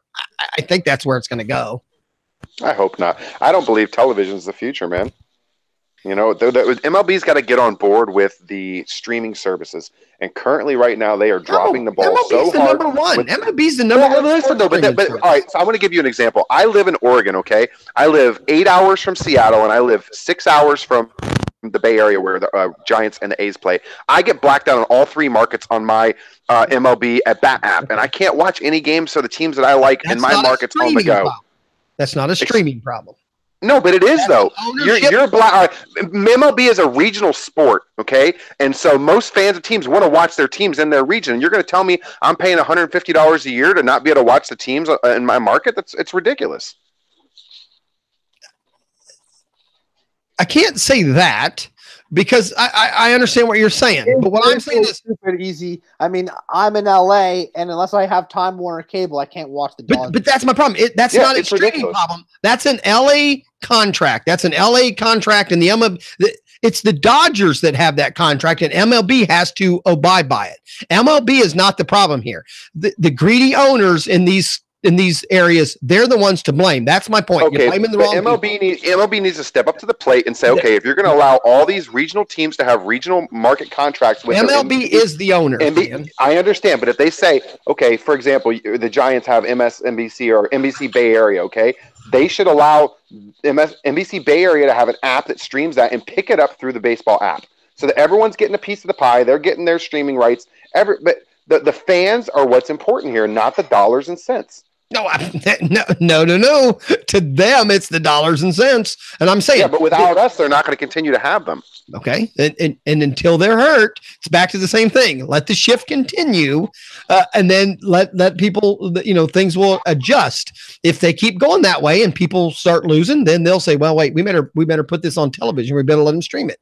Because unfortunately, it's back to, I grew up with Bowie Kuhn. Am I saying it right? I mean, I grew up when the commissioner of baseball had the fan and the owners, at stake when they made decisions. And now that's not the case. The commissioner is 100% on the side of the owners, and it's all about money. I mean, which is why I'm very outspoken on my dislike for Rob Manfred.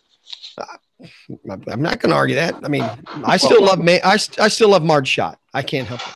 Why does those Saint Bernards were so damn cute. I'm sorry. God damn it. She was a completely crazy racist. when you would go down to the field and watch those Saint Bernards crap during batting practice on the field, it was hysterical. It was one of the best times of my life. I love Shotzi. I mean, it was hey, you know what? A lot of people say that, but she did bring a World Series to Cincinnati. I mean, one of the things though that the MLB can do to fix it, but they won't because the owners have too much stake on it. Why not go to more like the NFL where they have the shared money for the TV? It's not going to happen. The Yankees and that's why I said it won't happen. The Yankees, those large markets Dodgers, and Boston are not sharing shit with Kansas City and Cincinnati. You know what happened when they had revenue sharing in baseball? You had a bunch of small market teams that were collecting paychecks every year, like Oakland, Miami, etc., where they were getting $40 million in revenue sharing every year and not putting it back into the team. It was ridiculous. It did not work. Nope. You can almost say that the Yankees and Dodgers and Red Sox helped the Royals win a World Series. Agreed. I'm not going to argue that either. I mean, I'm on that side. I apologize. I've gotten wrapped up today. I've had to listen to every word Dan was wrong about, and it's got me thrown off. I wasn't paying attention. I love it. And Dan, I think you're,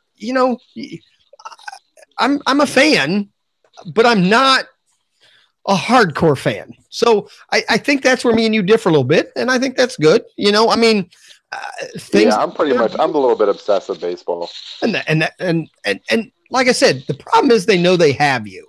I'm a big Olympics guy. I watch every fucking minute. I got 8 TVs. I'm watching everything. But I still understand why ice skating's on at 8 p.m. prime time or the gymnastics, because that's when they want my wife to sit and watch. That's when the ads and the commercials are geared towards her, because they know I'm going to watch regardless what's on. You see my crazy baseball collection. Yeah, that's pretty awesome. Yeah, That's there you nothing. go. I have boxes of baseballs aren't even displayed right now. I'm still out looking for Lou's uncle's ball. I mean, I'm still worried about Lou's uncle's ball. My dad still has Baseball's all bad. my good baseball collectibles. He's got like 3 fucking rooms and shit. Oh my god. And I don't. And see, Andrew says my beard's out of control. I don't think she knows the story behind my beard. And right, even the best out of control beard, back on Dan's beard, he kills Grow my it, Lou. beard. Yeah, Dan's beard kills my beard. Easy Stole this does from love the World the USA. Series. Easy does love the USA, Andrea. So you know, I the mean, way this is going, we could just call it Beard Around the Table. Beard. Whatever happened to John? John came like 2 or 3 shows in a row. We haven't seen John in a while. Well, pipe around the table. Does anybody want some?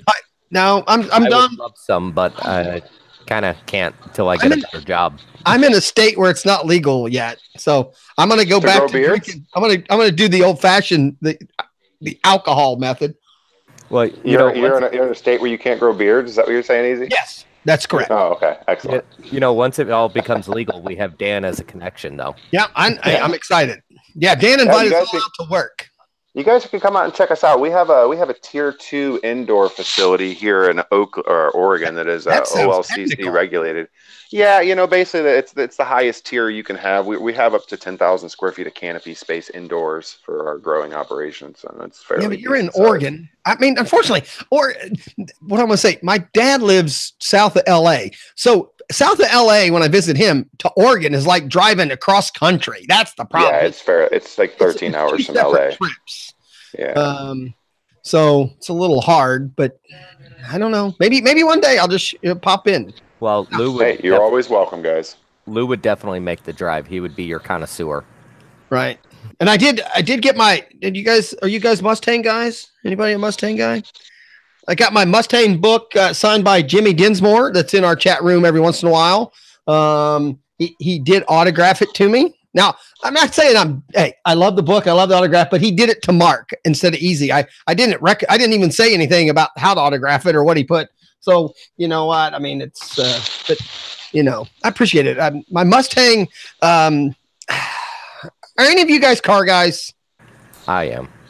But I'm sorry, did you lose a bet? You're a Mustang fan? Okay, maybe. No, I'm not a Ford guy. So let's start right there. I'm not even a car guy, but me and my wife were Corvette people before we had children. So we had motorcycles. I made too much money and we had no kids for the first 11 years of our marriage, which is why we stayed married so long. We didn't let those little shits get in our life until we were much older. But so I was a Chevy guy a lot, but traded all that in, for minivans and shit. And then one day, one of the kids at work, when I say kid, I mean a kid, one of those situations where, yeah, I'm in trouble. He's one of those things where, he needed cash today. And the only valuable thing he had was this 95 GT. And, I said, hey, I'm interested, but I'll be 100% honest with you. I'm only interested if I can steal it. And he goes, I need cash real bad. So, Hey, Dan, are you an indica or a sativa guy? Indica all day, my friend. Oh. Yeah, I'm pretty hardcore, man. I spent 5 years in the Bay before I came up here and cut my teeth there, and man, I got hooked on purple weed and all that crazy stuff. I feel you. I always have one of these filled up of both. Because wait, what was that? And why is it pink? Well, it's a jar. Yeah, it's his girlfriend's. It's one of my girlfriend. So I always have one indica and one sativa. During the day, if I want to smoke and I smoke indica, I'm done, man. If I'm smoking sativa, it keeps me going like my 4 a.m. to like 8 p.m. shifts. Is that why you can be up at 9 o'clock a.m. our time for the shows? You mean 6 a.m.? Yes, right. Your time. Well, no, I'm not doing it that early. But point is that I need to have both because at this time or when this ends, I'll want some indica for sure. Andrea says the last thing she needs is indica. So. See, I'm just the opposite of you guys. I feel like if I smoke those sativas, I get like on a freaking, sky high, and then I fall off a cliff and I'm done. It's funny. Sativa to keep me going for the show. See, I mean, I'm out because now Andrea's even younger than me. I mean, I come from where, when I was 16 to 18, my pot years, it was just, it was just pot. It was, Mexican or South American, and that was it. There was, and hey, everyone said now it's different than it used to be. So, but isn't everything? I mean, everything from the 70s is now different, right? I mean, rock music isn't the same. In the 70s, they didn't understand the difference between females and males. They didn't understand breeding for potency or selecting for potency, etc. They just threw it in the field and it did what it did. And they picked it and they sold it to your buddy. Damn right. I mean, well, that was it. Or you just opened his closet. But it just doesn't, back in the day, and and then they discovered once you remove the male from the situation, it makes the stuff no longer have seeds, and it makes it more potent and powerful, etc. So, well, and I've even had it where buddies were buying shit like straight from Hawaii, and it would come in this can that you'd open the can, and literally the entire fucking house would smell. So it's really interesting. So in the 90s, there was a problem going on with a lot of growers getting busted. So a lot of the big time breeders basically bred out all that super stinky stuff that was there during that time. And now you've got basically a renaissance of people trying to find those again.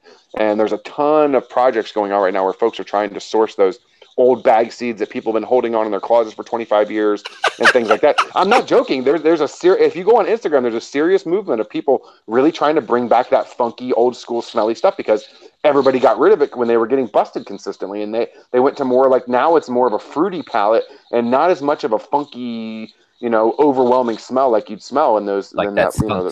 Exactly. That's all that stuff's lost. I mean, well, you can occasionally come across it, but it's not like it was, even 10 years ago. Well, because, all right, so think about it like this, that phenotypes are passed around, okay? So there's one particular phenotype, and if you don't keep that plant alive, it goes away. Or if you don't have it backed up in seed form, and now we're into the point where we have tissue culture and stuff like that, where we can, store stuff indefinitely. But for the longest time, it was just, hey, do you still got that cut? You still got that? No, okay, well, I guess it's gone. Kind of a thing. So I'll give you an idea how long it's been since that I was smoking. My favorite one at the time was sour diesel, which is probably an extinct one. No, it's still a big deal. It's such a big deal because so many people on the East Coast liked it that a lot of West Coast growers hang on. It became a staple. Sour diesel sounds like the name of a pimp, at a truck stop. It's really interesting. If you look up sour diesel, it has a lot of, rumors as to where it started. And it's all, supposedly came from the Grateful Dead circles traveling on the East Coast in the 90s and stuff like that. So I just know back in the day, Blue Oyster Cult and Black Sabbath and, the whole damn arena that, held 3,000 people, you could just smell it everywhere, and that, and it was illegal, but, it did, you could always smell it. Now, my son, I don't even know he was doing it. You don't smell anything at the time, it's all, but some of that is vape and oil, and some of that now has eliminated the odors too, hadn't it? Yes, vaping especially, because they've started to add a lot of the same flavors that the tobacco manufacturers have used to make it more, easily to be used in public, because there was always such a stigma on people smoking in public and things like that. I don't remember what it's like to have to worry about it being illegal or not. It's been since 2005 for me. I left the East Coast because of that shit. I was over it. I mean, firstly, I smoke it a lot, so my short-term memory is bad. So I obviously. Why do you think I write so much shit down for my shows, man? Because I can remember a lot of stuff, but when it comes to the heat of the moment, I'm like, fuck. I have a funny story. Remember that time you needed me to help you with the sound, and I had to make a note. I was like, get to the fucking computer. At this date. If I didn't write this down and I put it all on my computer screen, I wouldn't have made it. You're done. I'm with you, buddy. That's one of those reasons why I need a better job, so that way I can go back to smoking again. Chuck, where do you live? I'm in Indiana. What's Indiana's law right now, Chuck? You're a Hoosier, huh? Well, I'm from Chicago, South Side Chicago, but I'm okay. Now I used to live in St. Louis for about 4 years, and I just remember that was one of the things that struck me was everyone called people from Indiana Hoosiers. Yes. All right. Now, Chuck, so it's 100% illegal in Indiana? I think they have some medical uses, but it's very strict out here. Ohio's medical went into law in September. It's now legalized for medical. The problem is the facilities haven't been able to get authorized yet. So it's not, it's meaning you can go to a doctor and get prescribed now, but the facilities aren't allowed to distribute yet because they haven't. Their testing program hasn't kicked in. So they're saying maybe in the next couple of weeks, and other people are saying no, the end of January. So we'll be able to go to a doctor. And I don't know, Dan, what do I need to tell my doctor I have? I know back in the day in California, that was always the funny thing. It was medical. You know, it was cataract or it was. You could say you were fucking depressed and get it. Neck pain, lack of sleep, headaches. Yep. Wait, that's all due to the chat room. Talk to your wife, man. Have your wife go. It's so easy for women to get it because they can claim they have really bad menstrual cramps once a month. They need it for that, and then you just get your wife to go pick it up for you every week. Well, she's the one that we also talked about the oils. She needs something to help her calm down and sleep and all that anyway. And my mom has trouble sleeping, and she got a marijuana vape pen. She lives in Toronto, where it's also legal and shit now. But only I wouldn't have outed her. Otherwise, I wouldn't have outed her like that. But right. she has trouble sleeping, and she has one of those pens, and she puffs it twice, before, half an hour before bed, and it's all. Now, Easy, I got the best story ever for you. Easy, go ahead. No, go. All right, so I had a buddy who was in California. This was probably 6-7 years ago, and he went to get his medical card, and he didn't know what to tell the guy. So he told the doctor that he had AIDS because he's like, he's not going to ask me for proof, and he didn't. He just fucking approved him instantly. I thought it was so hilarious. Well, I mean, even on TV, they made a joke at some point. You could tell them anything, and they'd give you the script. So now, my dad, South Park and Randy Marsh put his nuts up. Put those balls in the microwave. I watched that episode last night. Now, I mean, and I talked early on. Again, I'm dealing with a father-in-law today. My dad is a cancer survivor out in California. He had skin cancer that was on his face and had his jaw all rebuilt and all that. And he just got teeth, which always sounds funny. Just got his teeth for the first time in like 6 years. But he still has a lot of throat pain. I mean, what you don't think about is a 78-year-old person that hasn't been able to swallow in 6 years. Now that he can chew because he's got teeth, his throat is so small, it hurts. So and he was afraid to tell me at first, but he's now, they did prescribe him marijuana for pain relief and stuff like that. And the same thing, he was having sleeping problems because of all the radiation and everything that they gave him and all that. So, he now is, and he's told me some stories, they struggle with his dose, I mean, he went from where he didn't think it was doing anything to where he was like, holy shit, and that type thing. And is he ingesting it edibly? He's done a couple different things. I think now it is an oil and a pen, if I'm not mistaken. Okay. Yeah. I tell people all the time, ingesting edibly is the hardest thing to regulate. Even me, I've been smoking for 20 years and edibles still, sometimes they can creep up on you if you take a little too much, man. Right. Andrea, I see Andrea's out there. Can you bake it into lasagna? That would be the way I'd kind of want it. You can. You have to watch the temperature that you cook anything at. Anything you cook with butter, you can bake it into for sure. Yeah, but you have to watch the temperature. If you exceed a temperature, you can actually cook off all of the terpenes and the stuff that's valuable to getting you make it effective, I guess. I feel like we went to pot school right now. That's okay. It's the round table. And everyone makes fun, but isn't that the point, to come on here and bullshit a little bit? No, the two things I know the most about are pot and baseball. Bro, I brought sports back into it. You have me and Easy that live in like medieval times where it's basically still illegal. But I'll bring sports back into it because I know I've watched Real Sports that has had more than one, news show about, football players and for pain relief, letting them go ahead and smoke. Do we think we'll see that in the near future? Well, do you guys realize that MLB currently allows players to smoke, right? It's not in the collective bargaining agreement. It's not one of the things they test for. So MLB it's been allowed for years, but the NFL, for some reason, it's not. Why do you think Aaron Boone makes so many bonehead decisions? Andrea, are you going to say anything? Wait. I'm dying over here. I had to plug in my headset. I was like, holy shit, I can't even say. I'm going to forget everything that I have to say. Well, better make it quick. Better make it quick. Why? Is it time to get cut off and stuff? Look, I'm only going to take a couple seconds of your time. I wanted to say just one thing about the wonderful thing of legalizing marijuana, okay? It's happening all over, so we better just get used to it. But there is a couple of states that have some weird-ass laws in place. So Washington, D.C., the most ridiculous entity in this country, they say that it's legal to recreationally use marijuana, but they refuse to allow anybody to sell it there. In any That's stores. not true. It's very true. I promise. That's not true. No, I promise. I have friends that live in DC that pick up ounces on a regular basis. They have to have a medical card to do it. They don't have any recreational. No, it's completely recreational. In Washington, Please D.C.? trust me. Yes, I'm 100% positive. Okay, please trust me. Well, there is no place to buy it. I swear. Okay, so because I got friends who are working on grows out there and working for people, and there's all kinds of stuff going on. It's totally legal to use marijuana, but you can't buy it anywhere. You have to have a medical card. I promise you. We were just there last year because the producers that we have, they all live there, and you can smoke weed. Like they have little cigarettes that they can put their weed in. So when Lou, put your shit on mute, Lou. Put it on mute. We can't hear him. We can only hear you. It's like the theme song of what we're talking about right now, though. What is it? I can't hear it because I'm trying to. By Peter Tosh. Listen, Washington, D.C. is the weirdest shit. They will not allow you to buy weed there. They will allow you to smoke weed. And I say, well, what do you tell the police? Like, how do they think you get weed? Because if, you have weed.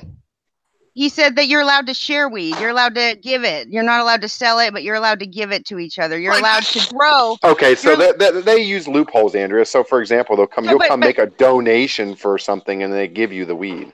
Why the fuck is all this? Are you shitting me? All of this is necessary. If you allow weed in your state to be legal and people to smoke it, then why aren't you letting people sell it?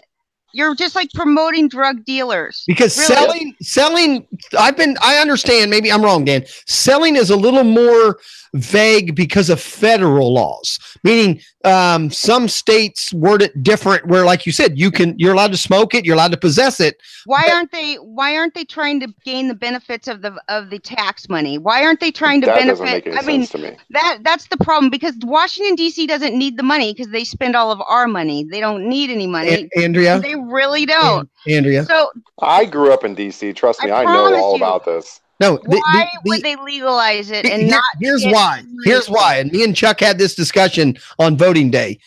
Most people Chuck's age aren't voting. The people who want to smoke pot aren't voting. The kids who would benefit the most aren't voting. So unfortunately, they're not voting. I can explain all this to you guys. Because most of us are too high to go vote. So no, I can explain it all to you guys. The problem is the people that are getting elected are afraid they won't get elected if they pass these laws in some state. I'm in a county where, they fought it a lot because, there's enough old people here that don't want That's marijuana. Fine. I totally get reasons why some states would not choose to allow recreational weed.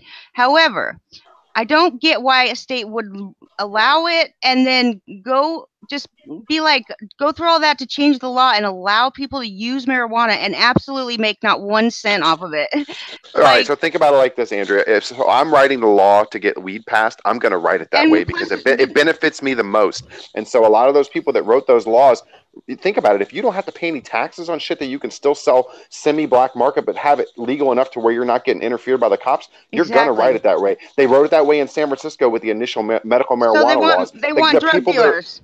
The people that are writing it are writing that way, and they're getting it passed because all it takes is for you to write that bill, get enough signatures and shit to get it on the ballot, and then you get it voted on, it gets passed. Then the local legislatures cannot interfere in that bill the way it was passed. So if the local legislatures are the ones that write the bill, they can write it however they want. So it's based on, that's why you're seeing so many different laws in so many different states. Yeah, I don't have right. Mount Powell is saying in DC it's illegal to sell it because it's a federal jurisdiction. Maybe that's it. I think that could be it because federal law has not changed anything. I mean, as far as marijuana goes, I mean it is illegal federally. Why is it even illegal in the first place? It's so dumb. Makes people use it's like, why aren't we using this as a first line of defense for health benefits? Because people don't die from smoking weed. People don't freak out from smoking weed. They feel better, and you're using opiates instead to help people fucking get better, and they're dying, dude. Well, I saw it, Lou. That's a simple one. So did I. I saw the Afro Man going on. Hey, Lou. But the simple reason is I can almost guarantee it. I don't have anything, in front of me about it. They probably make more money off of opioids Guaranteed. than they do off of pot. Guaranteed. The only people fighting pot regulation, the only people fighting the weed are the people that are going to lose money, like the big liquor companies. Yes, and the big pharmaceutical companies. Those are the two big ones that will do anything to make sure it stays illegal.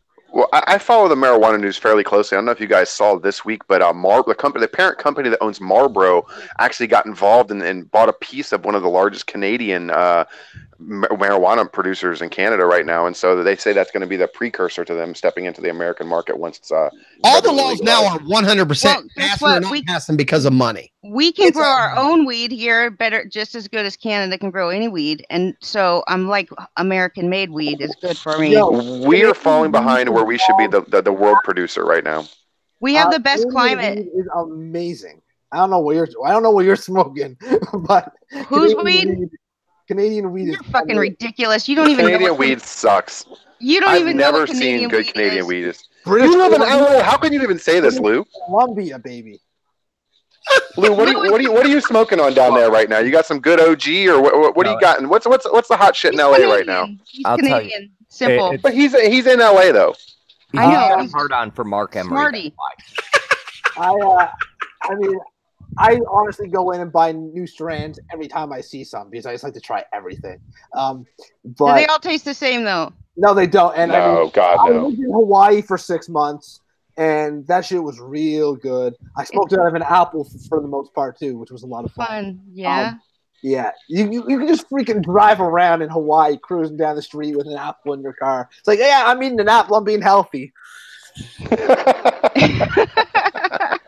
Now, hey, Dan, I want to know, because I enjoyed the dispensary series, I think on Netflix, the comedy where I love it, with that one lady from Misery. Fucking hated that show. As someone who owned a dispensary for 2 years, because all right, it basically is poking fun at us. It's using every single stupid stereotype, and whoever wrote that show was definitely not in the industry. That's fine. But it was entertaining. It was not. It was a slap in the face to me personally, and I fucking hated it. Andrea, I think I'm glad to hear this. Well, I did like the first couple episodes, but then it just started kind of getting weird. But the first one, I just fucking loved it. I thought it was really great.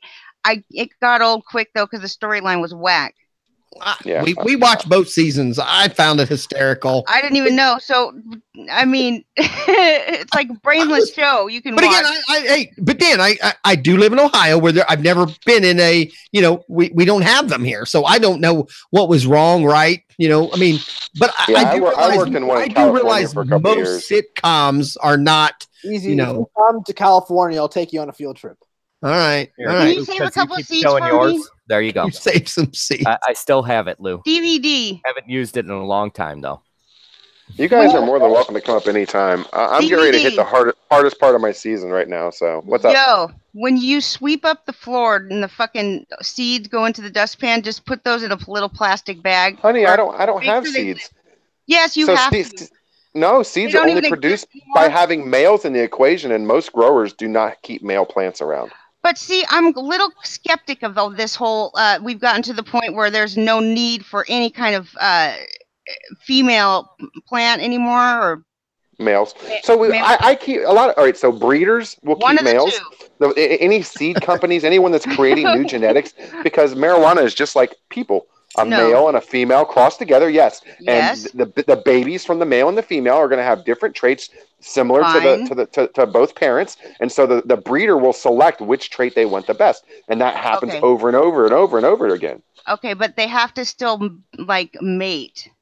You still have to you do that by putting them in flowering, and you put the male in the flowering room, and it pops pollen out, and it pollinates all the females.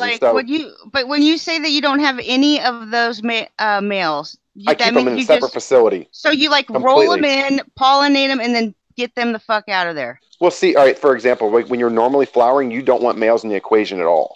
You have to. It's natural selection, dude. I understand, but if you're growing for production, and I'm growing for stuff to sell to people, Lou's dispensaries don't want to come and get a bud full of. You don't want McDonald's French fries to taste different every. You want the French fry to be the same every place, and there's still a way to get really good weed with just a couple seeds, and then at least you know that there's fucking 2 sexes involved in this.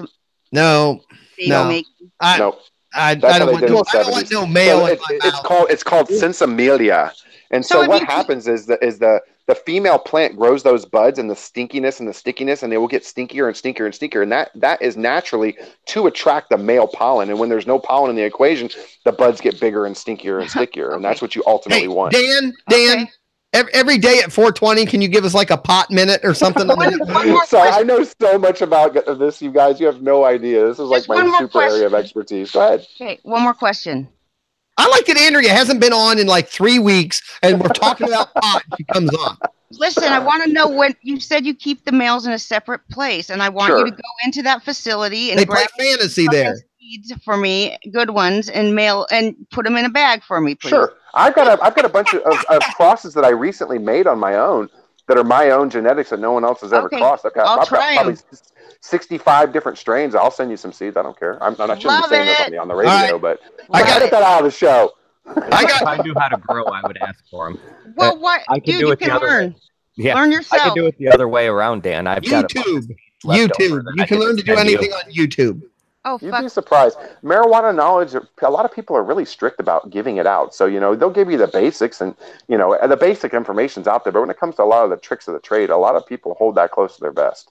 Your dad does it too? This is like a family business. Yes, right? My dad and my wife and all my family is basically helping out. So everyone's carrying different parts of the company right now. But yeah, I'm the main producer. You're the guy that goes into the farm and just sits with the plants. I'm the one that does all the dirty work, yeah. That's not dirty, dude. All right. Can I be your LA sales associate? LA sales associate. Yeah, buddy. Well, once they open up the borders and I can start selling out of state, I'm gonna have. That's where the real money's at. You don't want to. Is there a name to the company? Is there a logo? Is there a our company now? I'll make a logo for you. We have logos.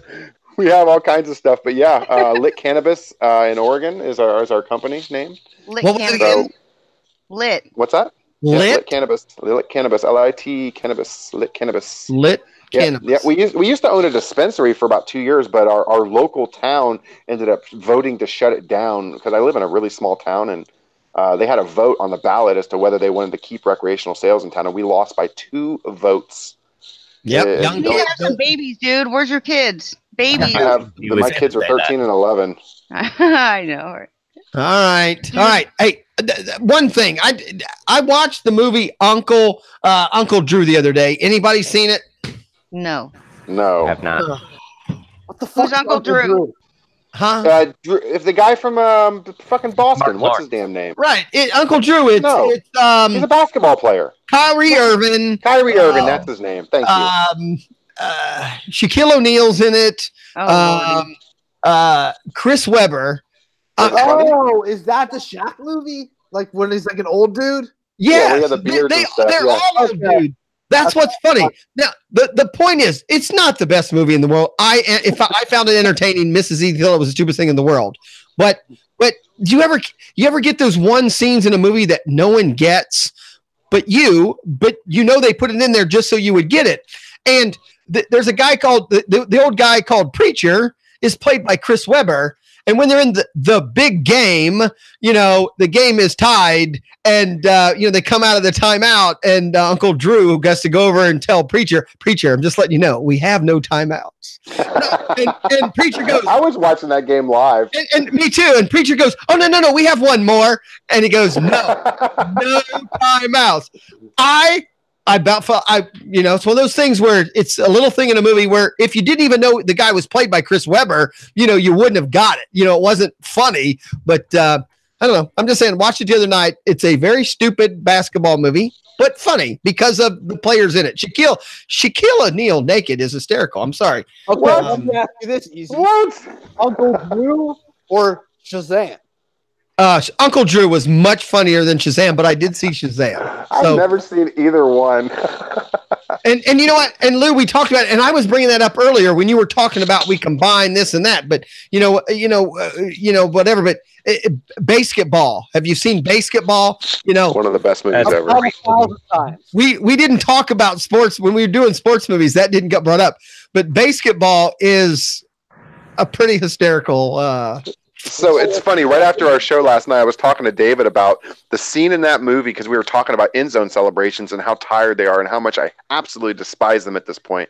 But there's the scene in basketball where the guys score a touchdown and they line up and start doing the fucking river dance, and I just thought it's hilarious because I'm like, it's so true. I'm like, how much time are these guys spending on these ridiculous, tag celebrations and just the ridiculous stuff they're doing now? Go dance. I don't have a problem with that. High five your buddy. Now, The Replacements. Remember that movie in The Replacements? They all started doing like that dance. If I had to make one, if I could make one rule change with the celebration, it would be you have to earn it. Meaning, if the score ties or goes ahead, you can celebrate. That would be my only thing. Meaning, you can't celebrate if you're losing 31-7 and you score. You know what? And now you're 14-31. I would say if you celebrate, you throw a flag or something. That would be my only argument. That I like when Michael Thomas picking up the cell phone to pay homage to Joe Horn. Yeah. Unfortunately, the celebration came around too late. I wish they would have had this like with Michael Irvin and Neville, all of them in the league. Oh, that would have been amazing. But is it amazing? I mean, for what those guys I'm not come up against with? it. I'm not against it. And every once in a while, I'll giggle, but most of them are just stupid. I don't know. Some of them are so dumb. I mean, at a certain point, how many teams are going to do the group selfie point at this point? You know what I mean? You can only do so much. Well, and I almost get the groups. Dan, we're going to disagree again. I almost can get. I love it. The selfie thing is a time, meaning we as a team we accomplish something. We're posing, take a picture, we're out. But birth me a ball one more time, and now I will barf. I'm sorry, I can only see the ball be birthed. I can only see them bring the ball back to life so many times. I'm sorry. If I gotta watch Lou's boy Zeke jump in the fucking the thing at what is it? Thanksgiving. With the Salvation Army bucket, if I got to watch that one more year, I'm going to puke. Yeah, I mean, that's my point. Right here, the guy who's in first place in the NFC East right now. the guy that got me. I mean, you mean the worst division in the NFL? God, don't get me started about the NFC East. Dude, there's 3 teams right now who are in playoff contention in the NFC East. And what's their record? 7-6. 8-5 and 6 and 7. 6 and 7. Yeah, Redskins. Whatever, Lou. Keep fighting. Fight the good fight, Lou. 3 teams in the NFC. The important thing is, Andrea, did your team make it to the next round? Andrea, did your team make it to the next round of the playoffs in fantasy? You know what? I don't even know. All the advice me and Lou give you, you should be moving on. I check that thing once a week, if that. So there's a big game on Thursday. You better check it before Thursday. That game's going to be awesome, by the way. I'm excited about that Thursday night game for the first time in a while. So I'm probably out. I probably didn't make it, but let's check it out. Let's just see. Okay, this is very fun. I started in 9 leagues, which is way too many. I won. You won? I won a consolation game, though. What does that mean? I'm out now? Yeah, that means you were out last week. That means your sit-start advice didn't mean much. But I still just won this last week by 10 points. Well, keep playing hard. I don't have a problem with people who keep... A win, Andy. A win's a win. I'm in semifinals in 75% of my leagues. No, easy. I bet it's not 100%. But. This was my first season podcasting. I doubled up on the number of games I was in, and I quickly realized I could not keep up. And this was the first season of Lou. Can I get your guys' opinion about something in fantasy league playoffs? Holy shit! Go ahead. So I personally have a rule in my home leagues that once you are eliminated from the playoffs, you can check your team, you can update your team, you just can't access free agency anymore. It's kind of an unwritten rule that I tell everyone every year. How do you guys feel about that? So should teams that don't make the playoffs still have a say and be able to pick up free agents? Okay, I think they should. All right, me too. Dan, we might as well disagree on the last thing we're going to talk about tonight. I love it. I love it. Here's, I will give you this. I think maybe they shouldn't be allowed to participate in waivers. But once the waiver time passes, then I feel free agency should be open to anyone. And here's why.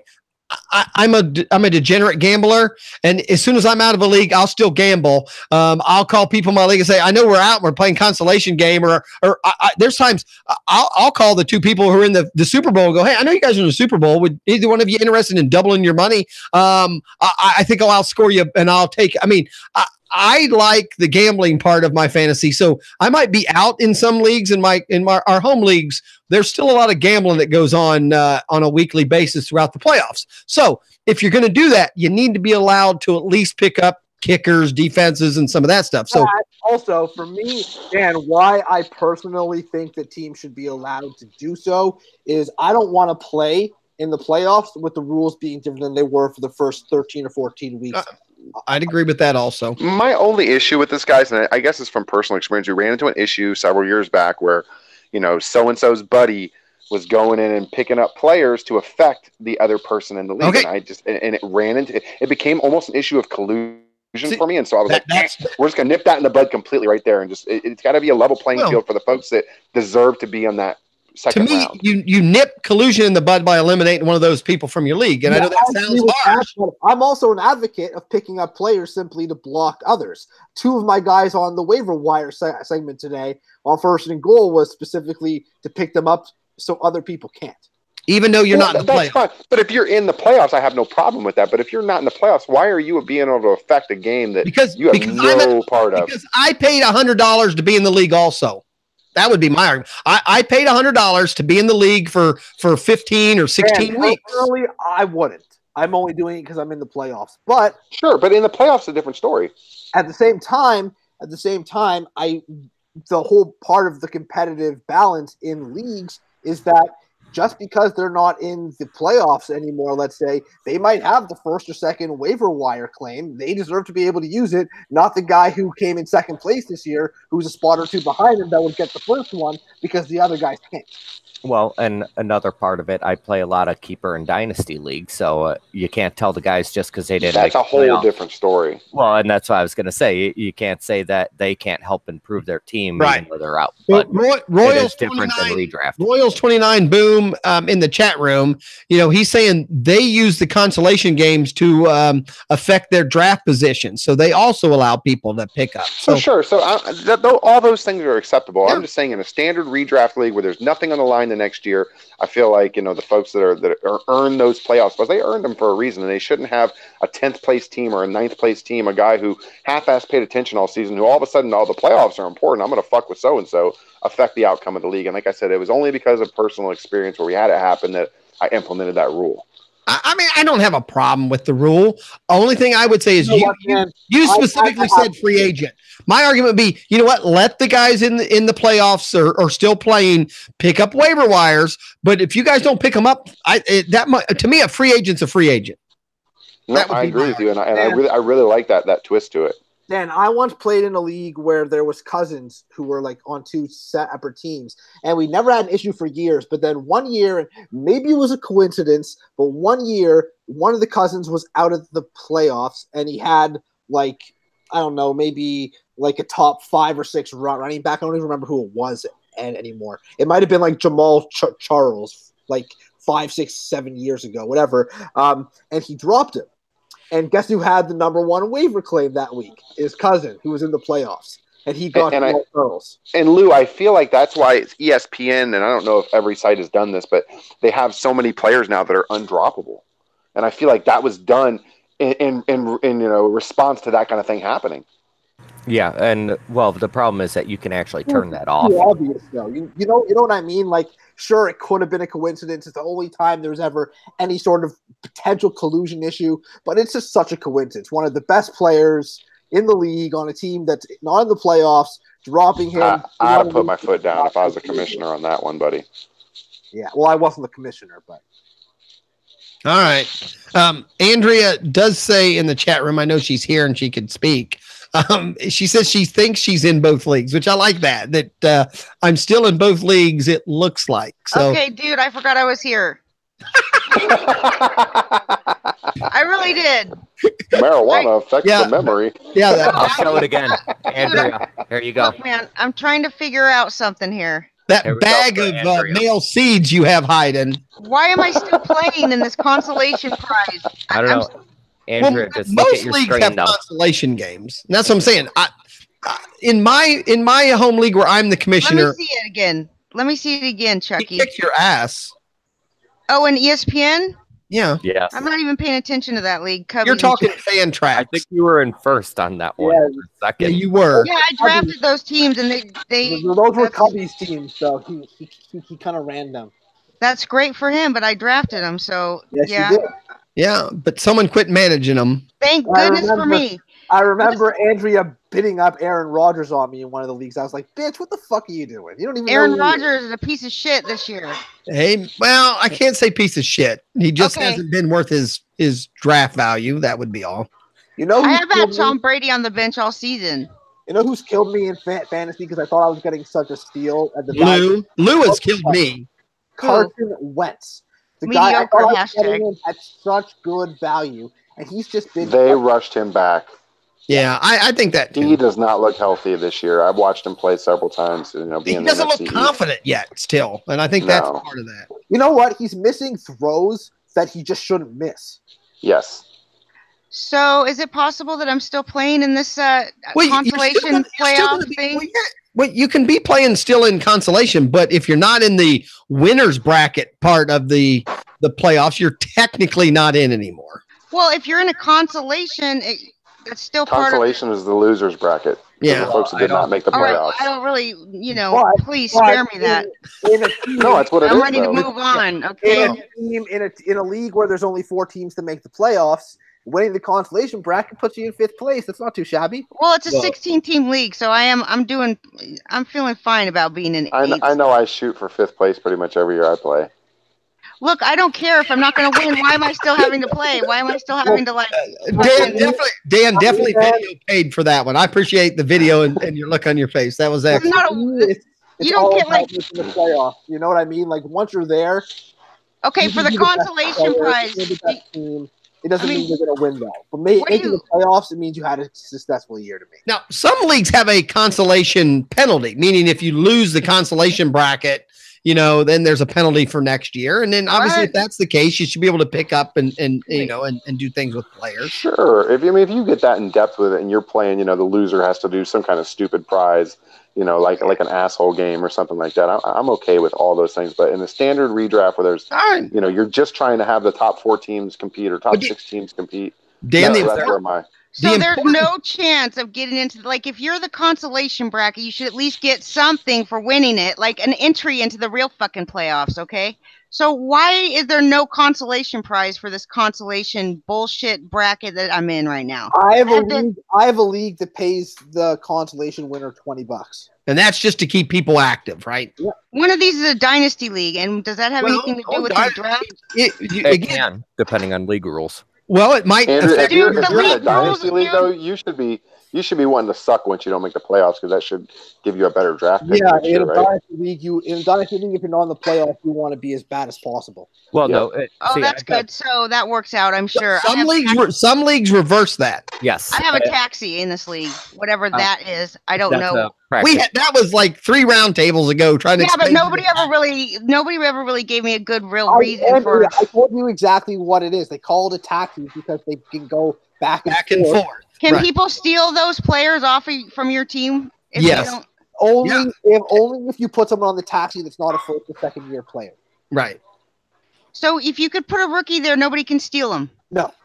Oh. You will not be able to. No, but you I can't. have unlimited taxis in this league. Okay, unlimited You taxis. can't put Tom Brady there. If you put Tom Brady there, someone can take him. If you put a first year player there, that's totally cool. Like, I have 3 yeah, guys. I get it. I have 3 guys in my dynasty league on the taxi squad that I took in the rookie draft this year because I don't need them on my roster. I only have a certain amount of roster spots, so they're on my taxi squad. Right. I can have them there next year too, but after that, I either need to trade them, cut them, or move them onto the active. Okay, here's the theory for me. Immediately, this is what I think of.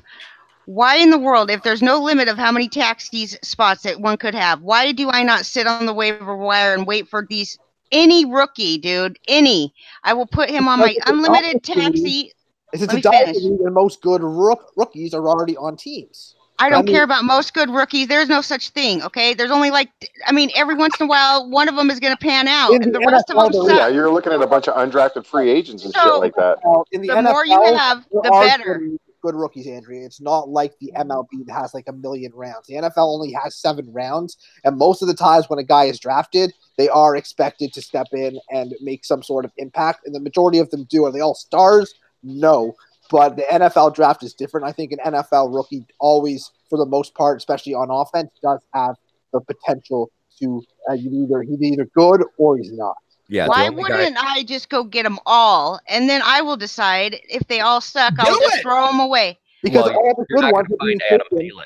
Because all the good ones are being taken in your dynasty draft. There's no such thing. Now, how many rounds is your rookie draft every year? 7 for me. Even Philip Lindsay was taken in my rookie draft. Yeah, most running backs will go off the board in the first 3 or 4 rounds in dynasty leagues. Edwards was the only guy this year out of all the rookies that's done anything that wasn't drafted in the supplemental. Oh, and you can argue he hasn't been that valuable.